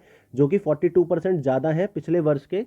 अगर हम तुलना करें तो टोटल कितने पैसे दिए गए हैं करोड़ों में, तो 433.34 करोड़ रुपए ग्रामीण विकास के लिए दिए गए हैं 19-20 में। नेक्स्ट आपसे पूछ रहा है कि कोविड-19 की जो महामारी थी, उस समय जो पैसे दिए जाते थे, अनुदान जो दिया जाता था कंस्ट्रक्शन वर्कर्स को, वो कितने रुपए का दिया जाता था, 2800, 2600, 2400, 2000। तो ये 2000 रुपये का दिया जाता था, ताकि जो उनको फूड की उनकी समस्याएं हैं या मेडिसिन की उनकी समस्याएं या उनको जो डेली वेजेस नहीं मिल पा रही हैं, उसका कंपनसेशन हो सके। नेक्स्ट आपसे पूछ रहा है कि जो राष्ट्रीय राजमार्ग हैं बिहार में सितंबर 2020 में, वो कितने राष्ट्रीय राजमार्ग बिहार से जाते हैं, और दूसरा जो लंबाई है सितंबर 2020 में, कुल लंबाई राष्ट्रीय राजमार्गों की बिहार में आपको बतानी है। तो 59, 58, 57, 56, तो ये टोटल अगर हम देखें तो 58 राष्ट्रीय राजमार्ग बिहार से पास होते हैं, जिनकी कुल लंबाई 5475 किलोमीटर की है। चलिए नेक्स्ट क्वेश्चन देख लेते हैं, आपसे पूछ रहा है कि आर्थिक सर्वेक्षण 2021-20 के आंकड़ों के अनुसार बिहार में कितने नेशनल हाईवे ऐड हुए हैं लास्ट 15 सालों में। 15 सालों में कितने राष्ट्रीय राजमार्गों को ऐड किया गया है, 20, 25, 30, 35, तो ये 30 का जो नंबर है, 30 राष्ट्रीय राजमार्ग पिछले 15 साल में ऐड किए गए हैं। अगला देख लेते हैं कि रूरल रोड है यानी कि जो ग्रामीण सड़कें हैं, उनके लिए कितने करोड़ रुपए पब्लिक इन्वेस्टमेंट यानी कि सार्वजनिक निवेश में लगाए गए हैं। 20-21 में कितने पैसे लगाए गए हैं, तो 10,073 करोड़ रुपए लगाए हैं, इसलिए इसका आंसर हो जाएगा ए। ये सिंपल फैक्ट्स हैं, जो भी समझाने की चीज़ है वो मैं आपको समझा भी रहा हूँ, जो भी कॉन्सेप्ट है वो समझा भी रहा हूँ मैं। अगर आपको फिर भी कोई दिक्कत आती है, कोई समस्या आती है, तो आप कमेंट सेक्शन में पूछ सकते हैं, जरूर उसका आंसर किया जाएगा आपको। लेकिन ये जो सीधे फैक्ट्स हैं, ये आपको याद ही करने हैं, तो आप ये कर सकते हैं कि एक A4 शीट साइज़ की शीट ले सकते हैं और उस पर कॉलम बना के ये सारे आंकड़े याद कर सकते हैं। या आप क्या कर सकते हैं, हमारे फ्री टेलीग्राम चैनल को ज्वाइन कर सकते हैं, जहाँ पे यही जो चीज़ें मैं आपको बता रहा हूँ वीडियो में, वो आपको पिक से रिवाइज कर पाएंगे, लास्ट मोमेंट पे आपको आसानी रहेगी। नेक्स्ट आपसे पूछ रहा है कि 4 ब्रिजेस थे 2005 में गंगा के ऊपर, ठीक है। उसके बाद काफ़ी सारे एडिशनल ब्रिज यानी कि अतिरिक्त पुल बनाए गए हैं, तो कितने पुल बनाए गए हैं ये आपको पूछ रहा है, ठीक है। तो 15 बनाए गए हैं, 14, 13 या 12, तो ये 12 नए पुल बनाए गए हैं 2005 के बाद। तो अब कुल संख्या कितनी हो गई, 4 पहले थे, 12 अब थे, तो 16 हो गई। नेक्स्ट आपसे पूछ रहा है कोसी रिवर का जो पुल का नेटवर्क है उसका विस्तार किया गया है, तो कितने किलोमीटर पे, मतलब हर कितने किलोमीटर पे ब्रिज बनाए गए हैं, 25, 30, 15, 20, 20, 25 या 10, 15। तो इसका नन ऑफ दीज हो जाएगा, क्योंकि हर 25 से 50 किलोमीटर के ऊपर आपको कोसी नदी पे जो है जो कोसी नदी पे नहीं, इसका माफ़ कीजिएगा, इसका आंसर 20 से 25 हो जाएगा। हर 20 से 25 किलोमीटर पे, यानी कि 20 यहाँ पे एक बन गया, फिर 20 से 25 किलोमीटर के बाद दूसरा पुल, फिर 20 से 25 किलोमीटर के ऊपर तीसरा पुल। चलिए ये नेक्स्ट क्वेश्चन देख लेते हैं। आपसे पूछा हुआ है कि जो सर्विसेज यानी कि सेवाओं का जो विस्तार किया गया है राजस्व कलेक्शन में से कितना सबसे ज़्यादा 8 गुना किया गया है, किसने किया है, यानी कि कौन से दिए हुए निगमों में से या संस्थानों में से किसने अपनी सेवाओं का विकास 8 गुना किया है। तो ये Bihar state transport corporation limited है, इसलिए इसका आंसर डी हो जाएगा। ये 1953 में बनाया गया था। तो जो राष्ट्रीय जो बसेस चलती हैं, राजकीय जो बसेस चलती हैं, उनको ये देखता है, तो उसने अपनी सर्विसेज का 8 गुना विस्तार किया है। नेक्स्ट आपसे पूछ रहे हैं कि कितने किलोमीटर की जो रेलवे लाइन्स है 2014 से 2020 तक बिहार में बिछाई गई हैं, कितनी लंबी लाइनें बिछा दी गई हैं, 250, 300, 350, 400, तो इस 300 किलोमीटर की नई लाइनें बिछाई गई हैं इसके बीच में। नेक्स्ट आपसे पूछ रहा है कि कितने ब्रिजेस, अंडरग्राउंड ब्रिजेस अगर हम देखें, रेलवे ने बनाए हैं 2014 से 2020 के बीच में। तो टोटल रेल ओवर ब्रिजेस मतलब जो रेलवे लाइन पास हो रही है और उसके ऊपर ब्रिजेस जो बनाए जाते हैं, और अंडरग्राउंड ब्रिजेस कितने बनाए हैं, 243, 44, 245 या 246। तो अगर हम देखें तो 244 ये बनाए गए, इसलिए बी हो जाएगा। तो अगर आपको ये प्रोग्राम याद हो भारत सरकार का, वो सेतु भारतम प्रोजेक्ट था। एक सेतु भारतम प्रोजेक्ट क्या था, तो जो रेलवे क्रॉसिंग था उसको मैन लेस बनाना था, मतलब वहाँ पे कोई भी मैन इन्वॉल्व नहीं होगा, इंसान इन्वॉल्व नहीं होगा। वैसे क्या होता है, ये सड़क जा रही है, यहाँ पे 2 डंडे लगे होते हैं और इसको ऑपरेट एक मैन करता है, एक आदमी करता है, एक वर्कर करता है। लेकिन ये यहाँ पे एक्सीडेंट होने के चांसेस कम होते हैं, इसलिए हम क्या करते हैं, सड़क को रेलवे लाइन के ऊपर से पुल बना देते हैं, जिससे कि वो क्रॉसिंग आसानी से हो सके। नेक्स्ट आपसे पूछ रहा है कि कितने किलोमीटर की जो रेलवे लाइन है उसका गेज बदल दिया गया है 2014 से 2020 के बीच में। देखो 3-4 तरीके के गेज होते हैं। ब्रॉड गेज होता है एक, तो एक मीटर गेज होता है, और एक स्मॉल गेज होता है। तो ये गेज बदल दिए गए हैं। हम ब्रॉड गेज पे अपनी सारी जो है ट्रेनें वो लाना चाहते हैं, क्योंकि उनकी जो कैरिंग कैपेसिटी होती है, यानी कि एक यूनिट कितना कैरी कर सकता है, 10 टन, 15 टन, 20 टन, तो वो एक यूनिट में हम ज़्यादा कैरी करें, इसलिए हम गेज उसका बढ़ा रहे हैं। तो ये 304 किलोमीटर की जो लाइन है उसके गेज बदल दिए गए हैं बिहार राज्य में 14 से 20 के बीच। नेक्स्ट आपसे पूछ रहे हैं कि इलेक्ट्रिफिकेशन कितने किलोमीटर की लाइनों का विद्युतीकरण कर दिया है 2014 से 20 में। रेलवे लाइनों का विद्युतीकरण हम कर रहे हैं, तो कितने किलोमीटर का कर दिया है, 1687 किलोमीटर का कर दिया है, इसलिए इसका आंसर सी हो जाएगा। नेक्स्ट आपसे पूछ रहा है कि कितनी जोड़ी नई रेलगाड़ियां चलाई गई हैं 2014 से 20 के बीच में पैसेंजर्स की सुविधा के लिए। 55, 56, 57, 58, तो ये 58 चलाई गई हैं, इसलिए इसका आंसर डी हो जाएगा। इसमें समझाने वाला कुछ नहीं है, इसलिए मैं जल्दी जा रहा हूँ। आप पीडीएफ से भी इसको पढ़ सकते हैं, फ्री प्रिक से भी इसका रिवीजन कर सकते हैं, और इस सीरीज को बार बार देख भी सकते हैं, ज़्यादा इसको स्पीड तेज करके देख लीजिएगा। नेक्स्ट आपसे पूछ रहा है कि एयरक्राफ्ट की जो मूवमेंट है, यानी कि वायुयानों की जो आवाजाही है, वो कितने टाइम्स बढ़ गई है, कितने फोल्ड्स बढ़ गई है, और जो पैसेंजर मूवमेंट है यानी कि यात्रियों की आवाजाही है, वो बिहार में कितने टाइम्स बढ़ गई है लास्ट 15 सालों में। आर्थिक सर्वेक्षण बिहार का जो है उसके हिसाब से अगर हम देखें तो जो एयरक्राफ्ट की मूवमेंट है वो 9 गुना बढ़ी है, जबकि यात्रियों की जो है 25 गुना बढ़ गई है। अगला देख लेते हैं, मुख्यमंत्री कौशल श्रमिक उद्यमी क्लस्टर योजना जो चला रही है राज्य सरकार, उसमें जैसे शहद हो गया, रेडीमेड गारमेंट्स हो गया, इनके लिए कितनी डिस्ट्रिक्ट्स को चुना गया है अभी इस्टेब्लिशमेंट करने के लिए। इसमें क्लस्टर्स स्टैब्लिश करने, क्लस्टर्स मतलब एक ही जगह सारी चीज़ें होंगी, एक चीज़ दूसरी चीज़ को ऐड करेगी, दूसरी चीज़ तीसरी चीज़ को। लेट सपोज एक तरफ एक आदमी डिज़ाइन बनाता है, दूसरी तरफ एक आदमी उसको सीलता है, तीसरी तरफ एक आदमी एक पैकेज उसका करता है शर्ट का, तो ये एक क्लस्टर बन गया, ठीक है। यहाँ पे रॉ मटेरियल भी बन रहा है। तो कितने डिस्ट्रिक्ट्स में ये योजना चलाई गई है, तो ये 5 डिस्ट्रिक्ट में चलाई गई है। ये किस लिए चलाई गई है, क्योंकि जो लाइवलीहुड है यानी कि जीविका है वो प्रदान की जा सके श्रमिकों को, जो माइग्रेंट वर्कर्स वापस आए हैं उनके लिए ये चलाई गई है। अगला देख लेते हैं, मुख्यमंत्री कौशल श्रमिक उद्यमी क्लस्टर योजना, वही आपका सेम है, तो इसमें पूछ रहा है कि सब कुछ कुछ डिस्ट्रिक्ट्स में ये किया गया है, तो कौन से डिस्ट्रिक्ट में ये नहीं है, क्लस्टर जो कौन से डिस्ट्रिक्ट में शामिल नहीं किया गया है। तो आपको बताना है जो 5 डिस्ट्रिक्ट मैंने आपको पिछले क्वेश्चन में बताई थी, तो आप पूछ रहा है कौन से, तो इन चारों में ही किया गया है, इसलिए इसका आंसर नन ऑफ दीज हो जाएगा। इन चारों के अलावा और कौन सा डिस्ट्रिक्ट है पांचवा, वो गया है, जिसमें ये क्लस्टर स्थापित किया गया है। नेक्स्ट आपसे पूछ रहा है कि अप्रॉक्सीमेटली अंदाजन तौर पर अप्रैल से सितंबर 2020 के समय के बीच में जो रोड नेटवर्क है उसको अपग्रेड किया गया है, उन्नत किया गया है, तो उसमें कितने लोगों को इसमें काम मिला है, ठीक है, एम्प्लॉयमेंट मिला है, रोजगार मिला है, वो 2500, 2000, 1500, 1000। तो इसमें अगर हम देखें, माफ कीजिएगा, इसमें ये पूछा हुआ है कि कितने किलोमीटर रोड बनाए गए हैं। तो रोड जब बनाएंगे तो उनको रोजगार मिलेगा, तो कितने किलोमीटर रोड बनाए गए हैं जिनमें ये रोजगार इनको मिला है। तो 1000 किलोमीटर के जो रोड है वो बनाए गए हैं इसके बीच में। नेक्स्ट आपसे पूछ रहे हैं कि कितने ब्रिज बनाए गए हैं, कितने पुलों के निर्माण किए गए हैं जिससे कि डायरेक्ट एम्प्लॉयमेंट दिया गया है अप्रैल सितंबर 2020 के पीरियड में। बेसिकली जब कोविड के टाइम पे रिवर्स माइग्रेशन हुआ था, तो जो हमारे उत्तर प्रदेश और बिहार के जो श्रमिक हैं जो बाकी राज्यों में जाते हैं काम करने, तो वो वापस आ गए थे, उनको रोजगार प्रदान करने के लिए रोड्स और पुलों का निर्माण किया गया है। तो कितने पुलों का निर्माण किया गया है? 30 पुलों का निर्माण किया गया है, इसलिए इसका आंसर हो जाएगा सी। अगला क्वेश्चन देख लेते हैं। इसमें आपसे पूछ रहा है कि अगर हम ये पूछ रहा है कि राज्य सरकार के एक डिपार्टमेंट को कमेंडेबल इनिशिएटिव का जो है पुरस्कार मिला है, वो कौन से उसको मिला है, कौन से ग्रामीण विकास को मिला है, डिपार्टमेंट ऑफ ट्रांसपोर्ट को, पथ निर्माण को, या फिर सोशल वेलफेयर को? तो बताइए। तो ये डिपार्टमेंट ऑफ ट्रांसपोर्ट को मिला है, इसलिए इसका आंसर हो जाएगा बी। क्यों मिला है ये अवार्ड? बेसिकली अगर आप देखें तो 25 लाख से ज़्यादा जो श्रमिक थे वो हमारे राज्य में, बिहार में वापस आए थे, तो उनकी स्किल मैपिंग करना, यानी कि उनकी जो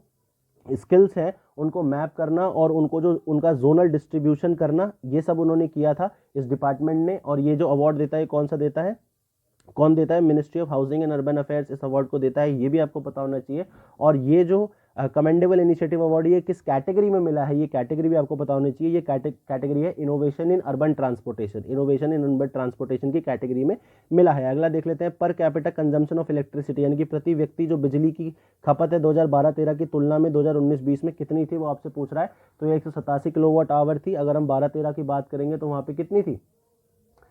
145 थी, ठीक है। अब 145 से 187 हो गई है, तो इसलिए ये बढ़ गया है। नेक्स्ट आपसे पूछ रहा है, इसका आंसर हो जाएगा ए। नेक्स्ट आपसे पूछ रहा है कि जो पीक डिमांड है, यानी कि जैसे जैसे गर्मियां आती हैं या कोई भी चीज़, जब बिजली की ज़्यादा खपत होती है, तो पूरे दिन में या पूरे वर्ष में कुछ एक समय ऐसा होता है जब बिजली की सबसे ज़्यादा खपत होती है, तो इसलिए उसको पीक डिमांड बोलते हैं। तो पूछ रहा है 19-20 में वो पीक डिमांड कितनी बढ़ गई है, कितने से बढ़ गई है 2012-13 की तुलना में? अगर हम देखें तो कितने से बढ़ गई है, तो वो जो डिमांड है आपकी, इसका आंसर नन ऑफ दीज हो जाएगा, क्योंकि वो 3250 मेगावाट से बड़ी है डिमांड, इसलिए इसका आंसर इसमें दिए हुए ऑप्शन में से कोई भी नहीं है। नेक्स्ट आपसे पूछ रहा है कि जो प्रोजेक्टेड पीक डिमांड है, यानी कि अनुमानित जो चरम मांग है बिहार में, वो इंक्रीज हुई है पिछले 7 सालों में, कितने प्रतिशत से वो इंक्रीज हुई है? और साथ में जो पर कैपिटा एनर्जी कंजम्पशन, यानी कि प्रति व्यक्ति जो ऊर्जा का खपत है पिछले 7 सालों में, कितने प्रतिशत बढ़ गया है वो पिछले 7 सालों में? तो जो प्रोजेक्टेड पीक डिमांड है वो 123% से उठी है, और जो प्रति व्यक्ति जो खर्च है ऊर्जा का खपत है वो 129% से बढ़ा है, ठीक है। एनर्जी सिक्योरिटी एक बहुत इंपॉर्टेंट मुद्दा है। डेवलपमेंट के जो सारे इनिशिएटिव है, अगर आप देखें जो एसडीजी हमारे गोल्स हैं, एसडीजी गोल 17 हैं, तो इनमें से करीबन 77 और जो टारगेट्स है वो 169 है। तो इनमें से अगर हम देखें तो 70 से 80% जो टारगेट्स हैं वो तभी पूरे हो सकते हैं जब सस्टेनेबल एनर्जी लोगों को मिले, इसलिए एनर्जी सिक्योरिटी बहुत इंपॉर्टेंट मुद्दा है। नेक्स्ट आपसे पूछ रहा है कि लगभग कितने प्रतिशत जो है पीक सप्लाई डिमांड का इंक्रीज हुआ है 2012-13 के कंपैरिजन में, कितना परसेंट इंक्रीज हुआ है? तो पीक सप्लाई डिमांड जो है वो 226% इंक्रीज हो गया है। तो अगर हम बात करें तो 12-13 में ये कितना था? 1802 मेगावाट था, और अब कितना है? ये 5891 मेगावाट है। तो ये 226% के आसपास इंक्रीज हुआ है। अगला क्वेश्चन आपसे पूछ रहा है कि जो पीक सप्लाई डिमांड है, यानी कि 19-20 में अगर हम देखें 2012-13 की तुलना में, तो चरम पूर्ति में कितनी वृद्धि हुई है, ठीक है, आपसे पूछ रहा है। यहाँ पे डिमांड में आपसे पूछ रहा था कितनी वृद्धि हुई है, यहाँ पे सप्लाई में आपसे पूछ रहा है कितनी वृद्धि इसमें हुई है। तो इसमें 4089 मेगावाट की वृद्धि हुई है, इसलिए सी आंसर हो जाएगा। अगला क्वेश्चन देख लेते हैं कि जो अवेलेबल पावर कैपेसिटी है राज्य की, यानी कि जो उपलब्ध क्षमता है वो कितनी बढ़ गई है अगर हम 18-19 से कंपेयर करें 19-20 में, तो ये तकरीबन 1306 मेगावाट जो है वो कैपेसिटी हमारी बढ़ गई है। पहले हमारे पास कितनी थी? 4767 मेगावाट थी, और ये अब कितनी बढ़ के हो गई है? 6073 मेगावाट हो गई, और ये टोटल अगर हम प्रतिशत में निकालें तो ये 27.4% है। ये डेटा भी आपको पता होना चाहिए। नेक्स्ट आपसे पूछ रहा है कि राज्य सरकार ने कितनी एडिशनल कैपेसिटी, यानी कि अतिरिक्त जो स्रोत हैं, अतिरिक्त जो हमारी क्षमता है बनाने का निश्चय लिया है इंक्रीज डिमांड को देखते हुए। तो कितना लिया है, तो अगर हम देखें तो ये 4516 मेगावाट की एडिशनल कैपेसिटी बनाने का ये निर्णय लिया है। इसमें क्या क्या होगा, थर्मल पावर प्लांट लगाए जाएंगे, सौर ऊर्जा यानी कि सोलर जो पावर है उसको जनरेट किया जाएगा, हाइड्रो पावर को जनरेट किया जाएगा। इससे 4516 मेगावाट की अतिरिक्त एनर्जी बनाई जाएगी। अगला क्वेश्चन देख लेते हैं, जो इफेक्टिव डोमेस्टिक कंज्यूमर है यानी कि जो प्रभावी घरेलू उपभोक्ता हैं उनकी संख्या में कितनी वृद्धि हुई है। अगर हम 18-19 की तुलना में बात करें 19-20 में, तो ये वृद्धि है 11.2 लाख की, इसलिए इसका आंसर हो जाएगा ए। नेक्स्ट आपसे पूछ रहा है कि जो पावर का जो जनरेशन है यानी कि उत्पादन और खरीद है, जनरेशन और परचेज है बिहार में, वो कितने मेट्रिक यूनिट से बढ़ गया है। अगर हम 16-17 से कंपेयर करें तो 19-20 में कितने यूनिट से बढ़ गया है, तो वो बढ़ गया है 7603 यूनिट मेगा यूनिट से बढ़ गया है ये, तो इसलिए इसका आंसर हो जाएगा सी। अगर हम देखें तो 16-17 में ये था 23,027 और अब ये हो गया 30,630। ठीक है, तो ये 33% का इंक्रीज है, ये भी आपको पता होना चाहिए। इसमें कुछ भी समझने वाला नहीं है, सारी चीज़ें याद करने वाली हैं। या तो आप ये कर सकते हैं कि आप इकोनॉमिक सर्वे इंडिया का और बिहार का जो इकोनॉमिक सर्वे है खुद पढ़ सकते हैं। खुद पढ़ेंगे उसमें थोड़ा समय लगेगा, इसलिए वीडियो के थ्रू हम क्वेश्चन आंसर फॉर्मेट में आपको याद करवा रहे हैं। और अगर आप हमारा इसी तरीके के और वीडियो पाना चाहते हैं तो सब्सक्राइब कर लीजिए हमारे यूट्यूब चैनल को, फ्री रहेगा ये सारा इनिशिएटिव सबके लिए। नेक्स्ट आपसे पूछ रहा है कि जो एवरेज कॉस्ट है, कॉस्ट कवरेज जो है, जो लागत वसूली है, बेसिकली क्या होता है कि आपको एक कॉस्ट प्राइस आता है, कॉस्ट प्राइस में आप एक प्रॉफिट जोड़ते हो और उसके बाद सेलिंग प्राइस होता है। तो ये जो कॉस्ट कवरेज है वो ये प्राइस होता है, सेलिंग प्राइस को हम कॉस्ट कवरेज बोलते हैं, कि एक निश्चित प्रतिशत जो प्रॉफिट का है उसमें आप डाल के उसको बेचते हो। तो ये कितना कम हो गया है, ये नीचे आया है, ये कितना कम हो गया है ये आपसे पूछ रहा है। तो ये 84.6% हो गया है। ठीक है, 84.6% हो गया। अगला देख लेते हैं, नेक्स्ट आपसे पूछ रहा है कि टोटल जनरेशन की अगर हम बात करें, बिहार राज्य के कुल उत्पादन क्षमता की अगर हम बात करें, उसमें कितने प्रतिशत की वृद्धि हुई है मार्च 19 से मार्च 20 के बीच में, कितने प्रतिशत की ऊर्जा की जो हम प्रोड्यूस करते हैं, उत्पादन करते हैं, उसमें कितना हुआ है। और दूसरा, कितने मेगावाट हुआ है टोटल जनरेशन कैपेसिटी। एक तो परसेंटेज में आपसे पूछ रहा है और एक टोटल नंबर आपसे पूछ रहा है। तो अगर हम देखते हो 27.4% की वृद्धि हुई है 1306 मेगावाट की, इसलिए इसका आंसर हो जाएगा डी। अगला क्वेश्चन देख लेते हैं, इसमें आपसे पूछ रहा है कि मार्च 2019 से 20 के बीच में जो ग्रोथ रेट है यानी कि जो वृद्धि दर है coal based thermal power plant की परसेंटेज में कितनी है और साथ में हाइड्रो पावर की रिन्यूएबल एनर्जी में कितनी है। तो यानी कि जो एनर्जी प्रोड्यूस होती है तो थर्मल से होगी या तो हाइड्रो से होगी। तो इनमें पूछ रहा है कि थर्मल की में कितनी वृद्धि हुई है और हाइड्रो में कितनी वृद्धि आप में हुई है, ये आपसे पूछ रहा है। तो आप बता दीजिए, इसका आंसर हो जाएगा थर्मल में अगर हम देखें तो 21.7% हुई है, कोल में अगर हम देखें, माफ कीजिएगा, हाइड्रो में अगर हम देखें तो 50.6 हुई है और रिन्यूएबल एनर्जी में जो हुई है वो 58% की वृद्धि हुई है। या नेक्स्ट आपसे पूछ रहा है कि जो ministry of new and renewable energy है यानी कि नवीन एवं नवीकरणीय ऊर्जा मंत्रालय 19-20 में सोलर रूफटॉप कैपेसिटी उसने कितनी ऐड करी है, एलोकेट कितनी करी गई है बिहार राज्य को। तो ये सेंटर एलोकेट करता है, सेंटर ने एक स्कीम चला रखी है जिसका नाम है सोलर रूफटॉप स्कीम। ठीक है, सोलर रूफटॉप स्कीम, यहाँ पे क्या करना है कि जो घरेलू छतें होती हैं, इंडस्ट्री की छतें होती हैं, उन पे सोलर पावर पैनल्स लगा के और जो मेन हमारा ग्रिड होता है उससे उसको जोड़ना है। तो इसमें जो हमारा नेशनल राष्ट्रीय स्तर पे जो हमारा टारगेट है वो 40 किलो मेगावाट बिजली प्रोड्यूस करने का है 2020 तक। ठीक है, लेकिन अब इसके लिए क्या होगा, हर राज्य को कुछ कोटा अलोकेट किया जाता है। तो बिहार को कितना कोटा अलोकेट किया गया, तो 5 मेगावाट का किया गया, इसलिए आंसर ये हो जाएगा। अगला क्वेश्चन देख लेते हैं कि पर राशन कार्ड होल्डर को कितने पैसे दिए गए थे कोविड लॉकडाउन के दौरान। राशन कार्ड होल्डर को कितनी राशि दी गई थी, तो ये 1000 रुपये की राशि दी गई थी। और इसमें टोटल खर्चा कितना आया था बिहार सरकार का, तो 1624.39 करोड़ रुपए इसका खर्चा आया था। नेक्स्ट क्वेश्चन देख लेते हैं, आपसे पूछा है कि जो कोरोना असिस्टेंस के टाइम पे बिहार के जो लोगों को लॉकडाउन फेस करना पड़ा था उसमें कितनी टोटल खर्चा कितना आया था। तो टोटल खर्चा मैंने आपको बताया 1624 आया था, इसलिए इसका आंसर हो जाएगा ए। ठीक है, तो यही सेम चीजें आपसे पूछ रखी है। नेक्स्ट आपसे पूछ रहा है कि एफिशिएंट मैनेजमेंट ऑफ डिजास्टर यानी कि आपदाओं के कुशल प्रबंधन के लिए कितने पैसे 19-20 में आवंटित किए गए हैं, ये आपको बताना है। तो ये 3539 करोड़ रुपए लगभग इतने पैसे आवंटित किए गए हैं। अगला देख लेते हैं, फॉरेस्ट्री और लॉगिंग यानी कि वानिकी और लॉगिंग का जो सकल घरेलू उत्पाद है जीएसडीपी है बिहार का, उसमें कितने परसेंटेज एवरेज अगर हम देखें औसतन 5 सालों में कितना उसका योगदान रहा है, तो ये 7.9% का रहा है, इसलिए इसका आंसर डी हो जाएगा। अगला इसमें पूछ रहा है कि department of environment forest and climate change यानी कि पर्यावरण वन एवं जलवायु परिवर्तन ने वृक्षारोपण के कार्यक्रम किए हैं ट्री प्लांटेशन कैंपेन्स किए हैं। तो कितने पौधे इन्होंने लगाए हैं वो आपको नंबर आपको बताना है। ये 3.9 करोड़ पौधे इन्होंने 3 करोड़ 90 लाख पौधे इन्होंने लगाए हैं। आप भी जब भी आपको मौका मिले अपने हर बर्थडे पे एटलीस्ट, आपके घर वालों की एनिवर्सरी होती है, मम्मी पापा की, आपकी खुद की एनिवर्सरी होती है या किसी का भी बर्थडे होता है, तो आप एक पौधा ज़रूर लगाइए, क्योंकि यही है जो हमारे आने वाले पीढ़ी को, हमारे बच्चों को एक सुखद भविष्य देगा। अगला आपसे पूछ रहा है कितने करोड़ रुपए जो है हरियाली जो मिशन है, फॉर एग्रो फॉरेस्ट्री और हरियाली मिशन है, उसमें कितने करोड़ रुपए दिए गए हैं 19-20 में, कितने आवंटित हुए हैं? तो ये 116.17 करोड़ रुपए दिए गए हैं। हरियाली जो मिशन है इसके बारे में आपको बता देता हूँ, ये 2012 में स्टार्ट किया गया था। क्या है ये? पौधारोपण यानी कि प्लांटेशन का ये ड्राइव है, जिसके कारणवश अगर हम देखें तो बिहार राज्य का जो फॉरेस्ट कवर है यानी कि वनों का जो प्रतिशत है टोटल जोग्राफिकल एरिया में, वो 9.79 से बढ़कर 9.79 से बढ़कर करीबन 15.04% हो गया है। ठीक है, 2012 से 2018 के बीच की बात मैं कर रहा हूं, और टोटल 20 करोड़ पौधे इन्होंने रोपित कर दिए हैं। कौन कौन से पौधे रोपित किए जाते हैं? जैसे पीपल का किया जाता है, नीम का किया जाता है, गुलर का किया जाता है। चलिए आप मुझे बताइए राजकीय पुष्प यानी कि स्टेट फ्लावर बिहार का कौन सा है? ये आप कमेंट सेक्शन में बताएंगे और कमेंट सेक्शन में सारे ही क्वेश्चंस का आप आंसर देंगे। अगला क्वेश्चन आपसे पूछ रहा है कि जो कलराफ फेस्टिवल है बर्ड कंजर्वेशन के लिए, उसके जो नाग नकटी पक्षी विहार में, उसका टोटल बजट कितना था? इस फेस्टिवल का टोटल बजट आपको बताना है। तो बजट इसका नन ऑफ दीज है, इसका आंसर ये हो जाएगा, क्योंकि इसका बजट था 85 लाख। और ये है कहाँ, मिलेगा कहाँ आपको? जमुई डिस्ट्रिक्ट में मिलेगा। ये तो पहली बात तो आपको, और ये हुआ कब था?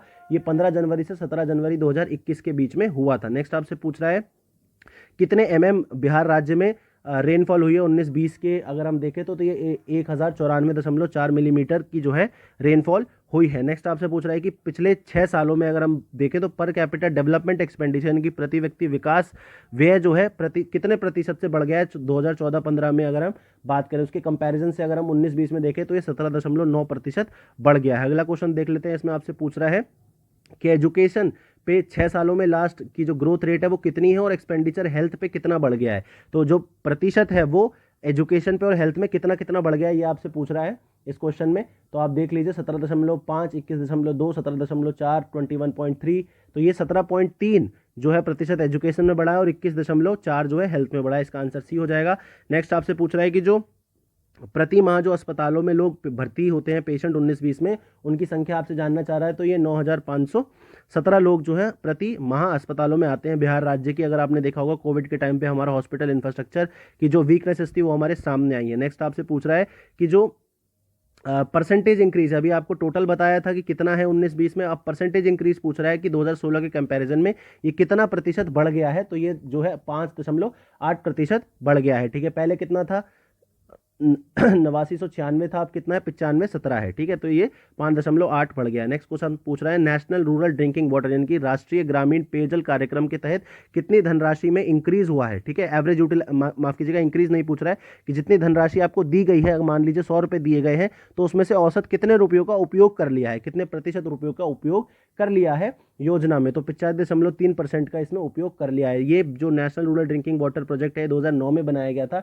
इसमें क्या करना है? सुरक्षित और एडिक्वेट यानी कि परिपूर्ण जो पानी है, साफ और शुद्ध पानी आपको देना है हर रूरल हाउस होल्ड को, सारे ग्रामीण वासियों को, क्योंकि पेयजल जो है एक अधिकार है सबका। नेक्स्ट आपसे पूछ रहा है कि टोटल कितने वार्ड है मुख्यमंत्री पेयजल निश्चय योजना एक चला रखी है, उसमें अगर हम बात करें 19-20 में, तो ये योजना के अंतर्गत कितने ब्लॉक्स या वार्ड्स है, माफ कीजिए वार्ड्स आपसे पूछ रहा है कि उनमें प्रॉब्लम सॉल्व कर दी गई है। तो अगर हम देखें तो टोटल वार्ड्स की संख्या 37,911 है, जिसमें ये कर दी गई है। इसमें बेसिकली अगर हम बात करें ज़रूरी क्यों है कि अगर हम देखें प्रतिवर्ष 1000 बच्चे जो हैं हमारे यहाँ डायरिया से मर जाते हैं। कितनी शर्म की बात है, ये डायरिया से मर जाते हैं, जबकि डायरिया एक पानी से फैलने वाली बीमारी है। हम साफ पानी नहीं उनको प्रोवाइड कर पा रहे। दूसरा जो इसका इम्पैक्ट पड़ता है वो महिलाओं पे पड़ता है। कुछ एक टर्म्स में आपको बता देता हूँ, जैसे कि वाटर पॉवर्टी का मतलब है जब पेयजल का अभाव होता है और महिलाओं को दूर दूर तक जाना पड़ता है, तो उससे टाइम पॉवर्टी यानी कि उनके पास खुद के लिए भी समय नहीं बचता। ये सारी टर्म्स आप मेंस में यूज़ कर सकते हैं, आपको बढ़िया बढ़िया नंबर मिलेंगे, और इसी बढ़िया बढ़िया नंबर दिलाने के लिए हम आपके साथ हैं। तो नेक्स्ट पूछ रहा है कि 18-19 की तुलना में 19-20 में अगर हम देखें तो अनुसूचित जाति अनुसूचित जनजाति के लिए कितने करोड़ रुपए आवंटित किए गए हैं, कितने मतलब कितने से उसकी वृद्धि हुई है। टोटल एग्जैक्ट आपको नंबर पूछ रहा है, तो 59.8 करोड़ से वृद्धि हुई है। पहले 1926.14 करोड़ था और अब कितना है 1985.94 करोड़ है। और टोटल परसेंटेज में अगर इसकी वृद्धि देखें तो ये 3% के आसपास इसकी वृद्धि हुई है। नेक्स्ट आपसे पूछ रहा है कितने करोड़ रुपए एक्चुअल एक्सपेंडिचर यानी कि वास्तविक जो व्यय है 18-19 की तुलना में 19-20 में कितना हुआ है गवर्नमेंट का। दूसरा पूछ रहा है कि कितना परसेंटेज है ये, किसके रिस्पेक्ट में, अनुसूचित जाति जनजाति पे, तो कितना एक्चुअल एक्सपेंडिचर हुआ है और कितना ये परसेंटेज इंक्रीज हो गया है पिछले साल से, ये आपसे पूछ रहा है। तो अगर हम देखें तो ये 54 करोड़ का जो है टोटल एक्सपेंडिचर हुआ है और ये 3% बढ़ गया है, ये हमने ऊपर अभी देखा था। नेक्स्ट आपसे पूछ रहा है इसमें कि मुख्यमंत्री अल्पसंख्यक विद्यार्थी प्रोत्साहन योजना जो है, इसमें बेसिकली आपको स्कॉलरशिप्स दी जाती हैं, ठीक है, स्कॉलरशिप दी जाती है पढ़ने के लिए। तो पूछ रहा है माइनॉरिटियों को, माइनॉरिटी के जो स्टूडेंट्स हैं यानी कि जो अल्पसंख्यक समाज है, उनके बच्चों को अगर मैट्रिक पास करी है फर्स्ट डिवीजन से तो कितने पैसे मिलेंगे, और अगर कोई मुस्लिम महिला है, मुस्लिम लड़की है, उसने पास करी है इंटरमीडिएट फर्स्ट डिवीजन से तो कितने पैसे मिलेंगे। तो ये 15,000 आपको मैट्रिक पास करने पर मिलते हैं, और माफ कीजिएगा 10,000 आपको मैट्रिक पास करने पे मिलते हैं और 15,000 आपको मुस्लिम लड़की को दिए जाते हैं। नेक्स्ट आपसे पूछ रहा है कि 108.67 करोड़ का एक अमाउंट अप्रूव किया था माइनॉरिटी यानी कि अल्पसंख्यक छात्रों के लिए मुख्यमंत्री अल्पसंख्यक योजना में, ठीक है। तो कितने बच्चे इसमें शामिल किए गए हैं, आपको लाभार्थियों का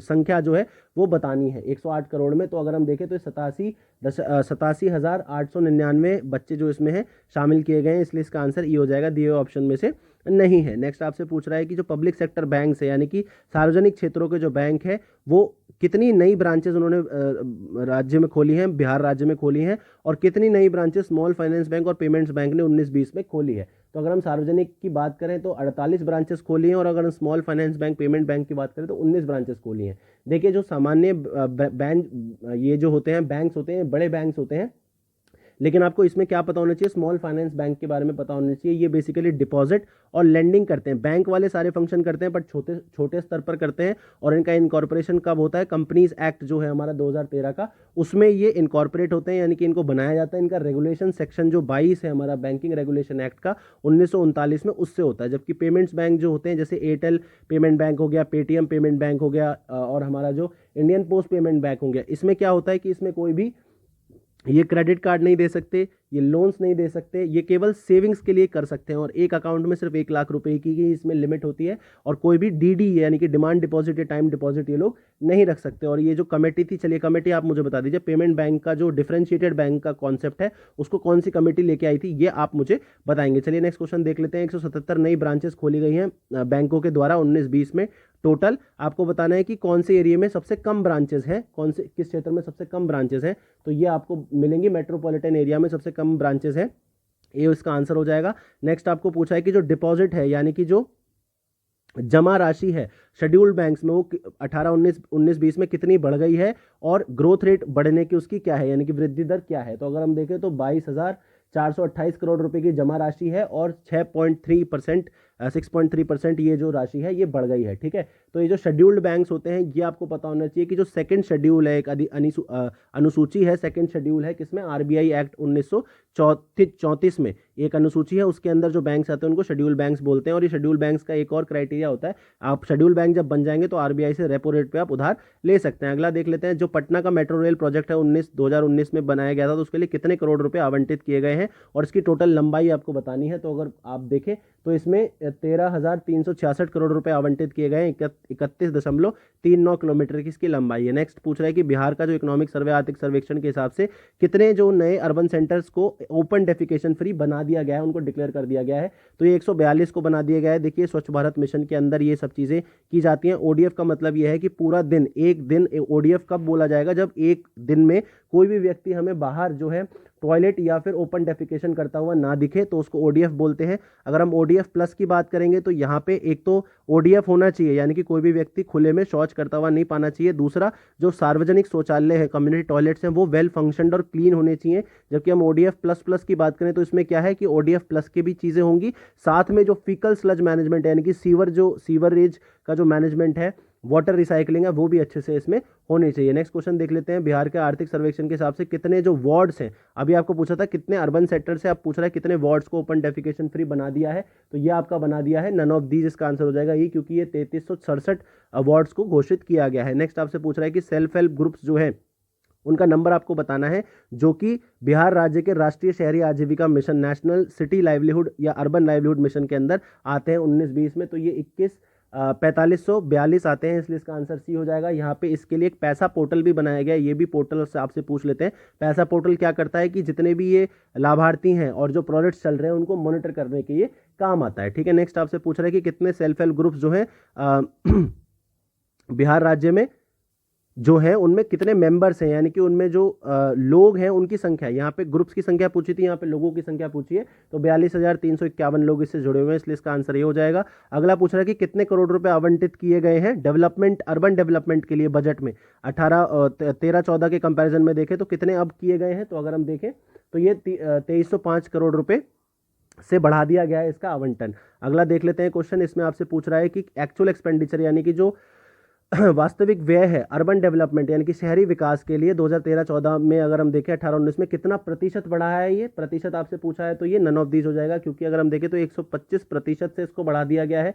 13-14 में अगर हम देखें तो 1364 करोड़ था और 18-19 में देखें तो 3064 करोड़ है, तो ये 125% से बढ़ा दिया गया है। आपसे पूछा है कि जो अर्बनाइजेशन शहरीकरण की दर है वो जो बिहार में है ऑल इंडिया लेवल से कितनी कम है। बिहार में शहरीकरण कम है तो कितने दर उसकी जो रेट है वो कितनी कम है, 11.3% कम है, इसलिए इसका आंसर हो जाएगा बी। नेक्स्ट आपसे पूछ रहा है कि जो म्युनिसिपल काउंसिल है कितनी नई म्युनिसिपल काउंसिल यानी कि नगर परिषदों का गठन किया हुआ है, स्टैब्लिश की हुई है, और नोटिफाइड एरिया कमेटीज जो है वो कितनी बनाई है बिहार में। तो 8 म्युनिसिपैलिटीज़ और 109 नोटिफाइड एरिया। म्युनिसिपैलिटीज़ क्या होती हैं, स्टेट गवर्नमेंट इनके लिए एक अलग से कानून बनाती है जिससे कि उसको स्थापित किया जाता है। इसमें होता क्या क्या है, एक तो काउंसिल होती है जिसको मेयर हेड करते हैं, 1 साल की उनकी टर्म होती है। एक स्टैंडिंग कमेटी होती है जो कि लेजिस्लेटिव बॉडी होती है, कानून पारित करती है या रूल्स बनाती है। और तीसरा एक कमिश्नर होता है, म्युनिसिपल कमिश्नर, जिनको हम बोलते हैं नगर आयुक्त, जिनको हम बोलते हैं वो एग्जीक्यूटिव होते हैं, बेसिकली आईएएस के एक अधिकारी होते हैं जो कि सारी क्रियान्वयन को देखते हैं। और नोटिफाइड एरिया कहाँ होता है, ये भी स्टेट अपना इसके लिए लॉ नहीं बनाना पड़ता, इसके लिए जो गजट होता है, राजपत्र होता है, उसमें इसको नोटिफाई करना होता है। और ये एरिया होता कौन सा है कि ना तो वो अभी इतना बड़ा हुआ है कि उसके लिए एक म्युनिसिपल काउंसिल बनाई जाए, ना ही वो इतना छोटा है कि वो रूरल एरिया में कंसिडर हो सकता है, तो बहुत तेजी से बढ़ने वाला एक एरिया है, तो इसके लिए नोटिफाइड एरिया बनाया जाता है। नेक्स्ट आपसे बिहार का जो आर्थिक सर्वेक्षण है उसके हिसाब से कितने म्युनिसिपैलिटीज यानी कि नगर पालिकाओं का क्षेत्र अधिकार बढ़ा दिया गया है, तो वो 12 का बढ़ा दिया गया है, इसलिए इसका आंसर बी हो जाएगा। अगला क्वेश्चन देख लेते हैं, इसमें आपसे पूछा है कि रर्बन जो प्रोग्राम है वो कितनी आबादी के विलेजेस में बनाया गया। सेंट्रल गवर्नमेंट का एक अर्बन प्रोग्राम है, तो वो क्लस्टर जो बनाए जाएंगे विलेजेस के, उसमें कितनी आबादी होनी चाहिए, तो 25 से 40, 25 से 30, तो इसका डी ई हो जाएगा, इसका उपरोक्त में से कोई नहीं, क्योंकि ये 25 से 50 हज़ार की आबादी के विलेजेस का इसमें क्लस्टर बनाया जाएगा। मिनिस्ट्री ऑफ रूरल डेवलपमेंट जो है उसने ये स्कीम चलाई थी, 2016 में चलाई गई थी, और यहाँ पे क्या करेंगे, इंटीग्रेटेड इंफ्रास्ट्रक्चर डेवलपमेंट करेंगे जिससे कि जो एम्प्लॉयमेंट है और स्किल जनरेशन है वो आपका बढ़ जाए, ठीक है। और ये जो रर्बन मिशन है, ये पूरा का जो इनिशिएटिव था, पूरा यानी कि providing urban amenities in rural area जो 2003 का मिशन था, उसका ये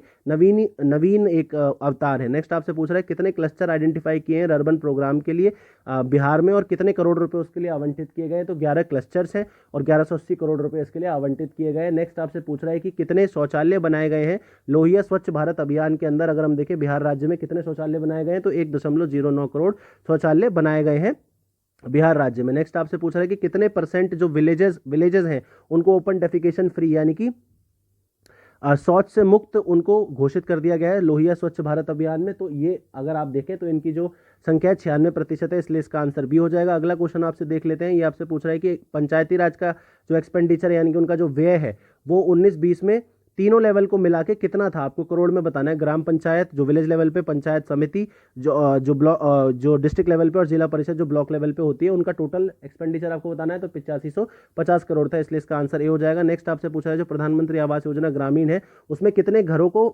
उसका निर्माण पूरा कर दिया है बिहार राज्य में।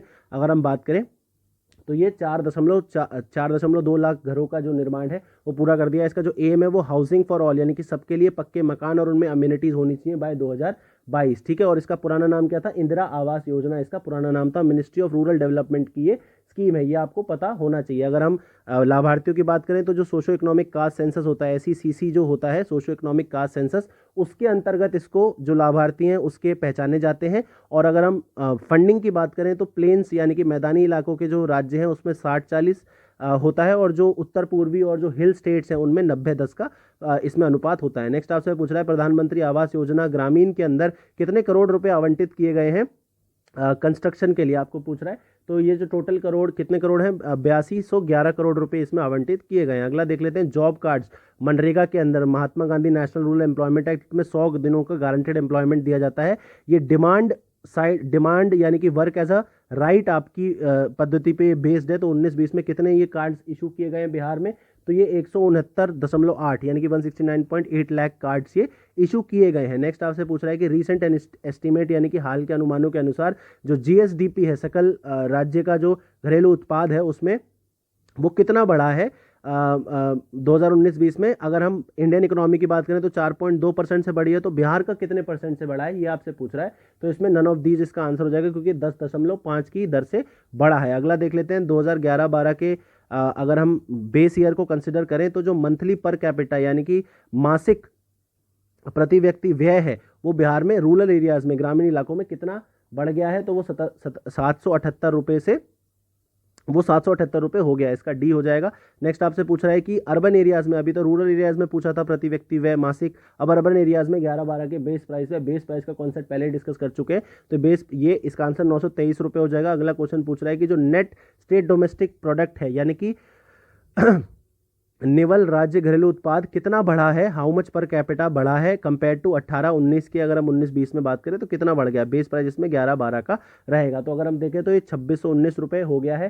पहले 2619 रुपये से बढ़ गया है। ये पहले कितना था, 28,668 रुपये था, अब कितना 31,287 रुपये था। तो ये इसका जो डिफरेंस है वो बढ़ गया है पर कैपिटा, अगर हम नेट में देखें तो। नेक्स्ट आपसे पूछ रहा है कि बिहार की जो प्रति व्यक्ति इनकम है वो परसेंटेज कितनी है इंडिया की पर कैपिटा इनकम की, कितने प्रतिशत वो है आपको बताना है। तो कंपेयर करना है इंडिया और बिहार को। तो ये बिहार का अगर हम देखें तो अगर इंडिया की 100 है तो बिहार की आपको 32.9 मिलेगी। तो ये 32.9 है, इसलिए इसका आंसर हो जाएगा बी। अगला देख लेते हैं कौन से सेक्टर यानी कि कौन से क्षेत्र ने आपको सेक्टोरल ग्रोथ अगर हम देखें तो वहाँ पे आपको ऋणात्मक वृद्धि दर दिखाई है, यानी कि नेगेटिव ग्रोथ दिखाई है। तो वो क्रॉप्स ने दिखाई है, बी इसका आंसर हो जाएगा। ये -6% के दर से -6% के दर से कॉन्ट्रैक्ट हुई है, जबकि लाइफ स्टॉक 9.1 से बढ़ा है, फॉरेस्ट्री एंड लॉगिंग 2.4 से बढ़ा है। नेक्स्ट आपसे पूछ रहा है कि सेकेंडरी और टर्सरी सेक्टर की सेक्टोरल ग्रोथ आपको बतानी है। प्राइमरी सेकेंडरी और टर्सरी सेक्टर की जो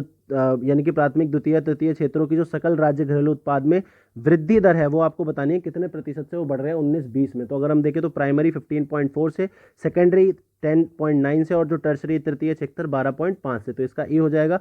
अगला आपसे पूछ रहा है कि कांस्टेंट प्राइस में सेक्टोरल ग्रोथ क्या है। यहाँ पे आपको करंट प्राइस में पूछा था, ये भी आपको मेंशन आपको ध्यान रखना है कि करंट प्राइस और कांस्टेंट प्राइस में। और यहाँ पे किसका पूछ रहा है, सेक्टोरल ग्रोथ आपको पूछ रहा है प्राइमरी और करंट प्राइस में और कांस्टेंट प्राइस में पूछ रहा है, माफ कीजिएगा। तो सेक्टोरल ग्रोथ पूछ रहा है करंट प्राइस पे कितनी रही है और कांस्टेंट प्राइस पे, यानी कि स्थिर मूल्यों पे और जो वर्तमान मूल्य है उस पर कितनी रही है। तो अगर हम इसका आंसर देखें तो इसका नन ऑफ दीज इसका आंसर हो जाएगा। क्यों, क्योंकि अगर हम करंट की बात करें तो 15.4 और कांस्टेंट की बात करें तो 10.5 रही है। अगला क्वेश्चन देख लेते हैं। आपसे पूछ रहा है कि जो परसेंटेज है सेकेंडरी सेक्टर का यानी कि द्वितीय क्षेत्र का और तृतीय क्षेत्र का कांस्टेंट प्राइस पे कितना रहा है ग्रॉस वैल्यू एडेड में, यानी कि स्टेट का जो जीवीए है उसमें सेकेंडरी और टर्सरी का कितना प्रतिशत रहा है 18-19 के बेस प्राइस को अगर हम ले, तो जो सेकेंडरी है उसका 20.1 रहा है और तृतीय का 59.6 रहा है, ठीक है 59। तो बेसिक प्राइस का मैं आपको बता देता हूँ क्या कॉन्सेप्ट होता है। बेसिक प्राइस जो होता है वो क्या होता है, पहले तो एक फैक्टर कॉस्ट होती है। फैक्टर कॉस्ट मतलब आपने एक ब्रेड बनाई तो उसमें आपने कुछ जमीन भी लगाया होगा, उसका किराया भी दिया होगा, जहाँ पे आपकी फैक्ट्री है मशीनों का किराया भी होगा, आपने खुद का प्रॉफिट भी कमाया होगा और जो लेबर है उसको भी आपने पैसे दिए होंगे। तो ये तो हो गई फैक्टर कॉस्ट। लेकिन इसके अलावा कुछ आपने टैक्सेस भी दिए होंगे और कुछ आपने सब्सिडीज भी ली होंगी। तो बेसिक प्राइस क्या होता है, factor cost plus taxes minus subsidies, ठीक है। तो इसलिए इसका आंसर हो जाएगा, ये कॉन्सेप्ट मैंने आपको बता दिया, इसका आंसर सी हो जाएगा। अगला आपसे पूछ रहा है कि प्राइमरी यानी कि प्राथमिक और सेकेंडरी यानी कि द्वितीय क्षेत्र का अगर हम जीवीए में कॉन्ट्रीब्यूशन देखें 18-19 में, वो तो कितना है आपको बताना है। तो वो 23.1 और 17.3 है, इसका आंसर डी हो जाएगा। नेक्स्ट आपसे गलत विकल्प चुनने के लिए बोल रहा है, इनकरेक्ट। पूछ रहा है कि पेट्रोल की खपत में जो सबसे 2 संपन्न जिले हैं उसमें मुजफ्फरनगर आता है। दूसरा आपसे पूछ रहा है कि डीजल की खपत में जो 2 मोस्ट प्रॉस्परस डिस्ट्रिक्ट है उसमें पटना और बेगूसराय आता है। ऊपर आपसे पूछ रहा है कि पटना और मुजफ्फरनगर पेट्रोल में सबसे ज्यादा कंजम्पशन में आते हैं। एलपीजी में जो प्रॉस्परस है उसमें मुजफ्फरनगर और पटना आते हैं। लघु बचत यानी कि स्मॉल सेविंग्स में जो सबसे ऊपर है वो पटना और सारण आते हैं। आपको बताना है कौन सा इसमें से इनकरेक्ट है। तो कोई भी इसमें से इनकरेक्ट नहीं है क्योंकि ये सभी ठीक तरीके से दे रखे हैं। तो ये ध्यान रखना, इनकरेक्ट पूछा हुआ था आपसे, तो ये ई हो जाएगा इसका आंसर। इसमें आपसे इनकरेक्ट पूछा है तो पूछ रहा है कि पेट्रोल की खपत में सबसे जो पिछड़ा जिला है उसमें लखीसराय आता है, डीजल की खपत में सबसे पिछड़ा है उसमें बांका आता है, और एलपीजी की खपत में सबसे जो पिछड़ा है वो मधुबनी आता है, लघु बचत में सबसे जो पिछड़ा है वो वेस्ट चंपारण आता है, या नन ऑफ द अबव। बताइए इनकरेक्ट। तो इसमें से जो सी है वो इनकरेक्ट होगा क्योंकि मधुबनी इसमें नहीं आता है। इसमें क्या क्या आता है, किशनगंज, देवरिया और सॉरी माफ कीजिएगा, बांका, अररिया और किशनगंज, ये 3 जिले आते हैं जो सबसे इम्पोवरिश्ड है, सबसे पिछड़े हैं। इसलिए नेक्स्ट क्वेश्चन आपसे पूछ रहा है कि कौन सा डिस्ट्रिक्ट इसमें से जिला इसमें से पेट्रोल, डीजल और एलपीजी की खपत के मामले में सबसे पिछड़े जिलों में नहीं आता है, ये आपको इसमें पूछ रहा है। तो बताइए श्योगर, मुंगेर, किशनगंज, अररिया कौन सा इसमें से नहीं आता है। तो इसमें से मुंगेर जो है इन तीनों में ही सबसे पिछड़े जिलों में नहीं आता है। नेक्स्ट आपसे पूछा है कि जो ग्रांटी एड्स एंड कॉन्ट्रीब्यूशन इनकी सहायता और अनुदान एवं अंशदान है, और जो करेतर राजस्व यानी कि नॉन टैक्स रेवेन्यू है वो कितना कितना है आपको बताना है। कंट्रीब्यूशन कितना है रेवेन्यू अकाउंट्स में, यानी कि राजस्व लेख में इनका कंट्रीब्यूशन आपको बताना है। तो ग्रांटी एड्स का कंट्रीब्यूशन आपको मिलेगा, तो ये 23 मिलेगा, और जो नॉन टैक्स है उसका 3% का जो है कंट्रीब्यूशन है। नेक्स्ट आपसे पूछ लेते हैं लास्ट क्वेश्चन, इकोनॉमिक सर्विसेज और सोशल सर्विसेज यानी कि आर्थिक सेवाओं और सामाजिक सेवाओं में वर्ष 19-20 में अगर हम देखें तो टोटल जो व्यय किया गया है राजस्व लेखे से यानी कि रेवेन्यू अकाउंट से वो कितना प्रतिशत है। तो आपको बताना है इकोनॉमिक सर्विसेज में जो है 21% है और सामाजिक सर्विसेज में 34% है। इकोनॉमिक सर्वे में देखिएगा तो पाई चार्ट्स बने होंगे, पाई चार्ट्स को अच्छी तरीके से स्टडी करिए और इस वीडियो को बार बार देखिए। अगर आप ये 150 क्वेश्चन हमने करे पूरा बिल्कुल जिस तरीके से पेपर आता है, इस वीडियो के अलावा और इस पीडीएफ के अलावा आपको कुछ भी पढ़ने की जरूरत नहीं है, सारा एकदम खोल के हमने इसमें इंक्लूड कर दिया है। तो ये आपके लिए एक बेनिफिशियल बात है जो आप कर सकते हैं। अगर आप बाकी प्लेलिस्ट को फॉलो करना चाहते हैं तो हमारे यूट्यूब के चैनल को सब्सक्राइब कर लीजिए, नहीं तो टेलीग्राम ये तो कर ही लीजिए, साथ में टेलीग्राम को भी आप ज्वाइन कर लीजिए क्योंकि सारी नोटिफिकेशन यहीं आती हैं। और अगर आप चाहते हैं कि एक जगह आप सारी तैयारी कर लें तो आप चाहें तो हमारे जो पेड ग्रुप हैं उनकी जानकारी भी यहाँ से ले सकते हैं। चलिए आपका दिन शुभ हो, कोई भी डाउट हो तो आप पूछ सकते हैं। धन्यवाद।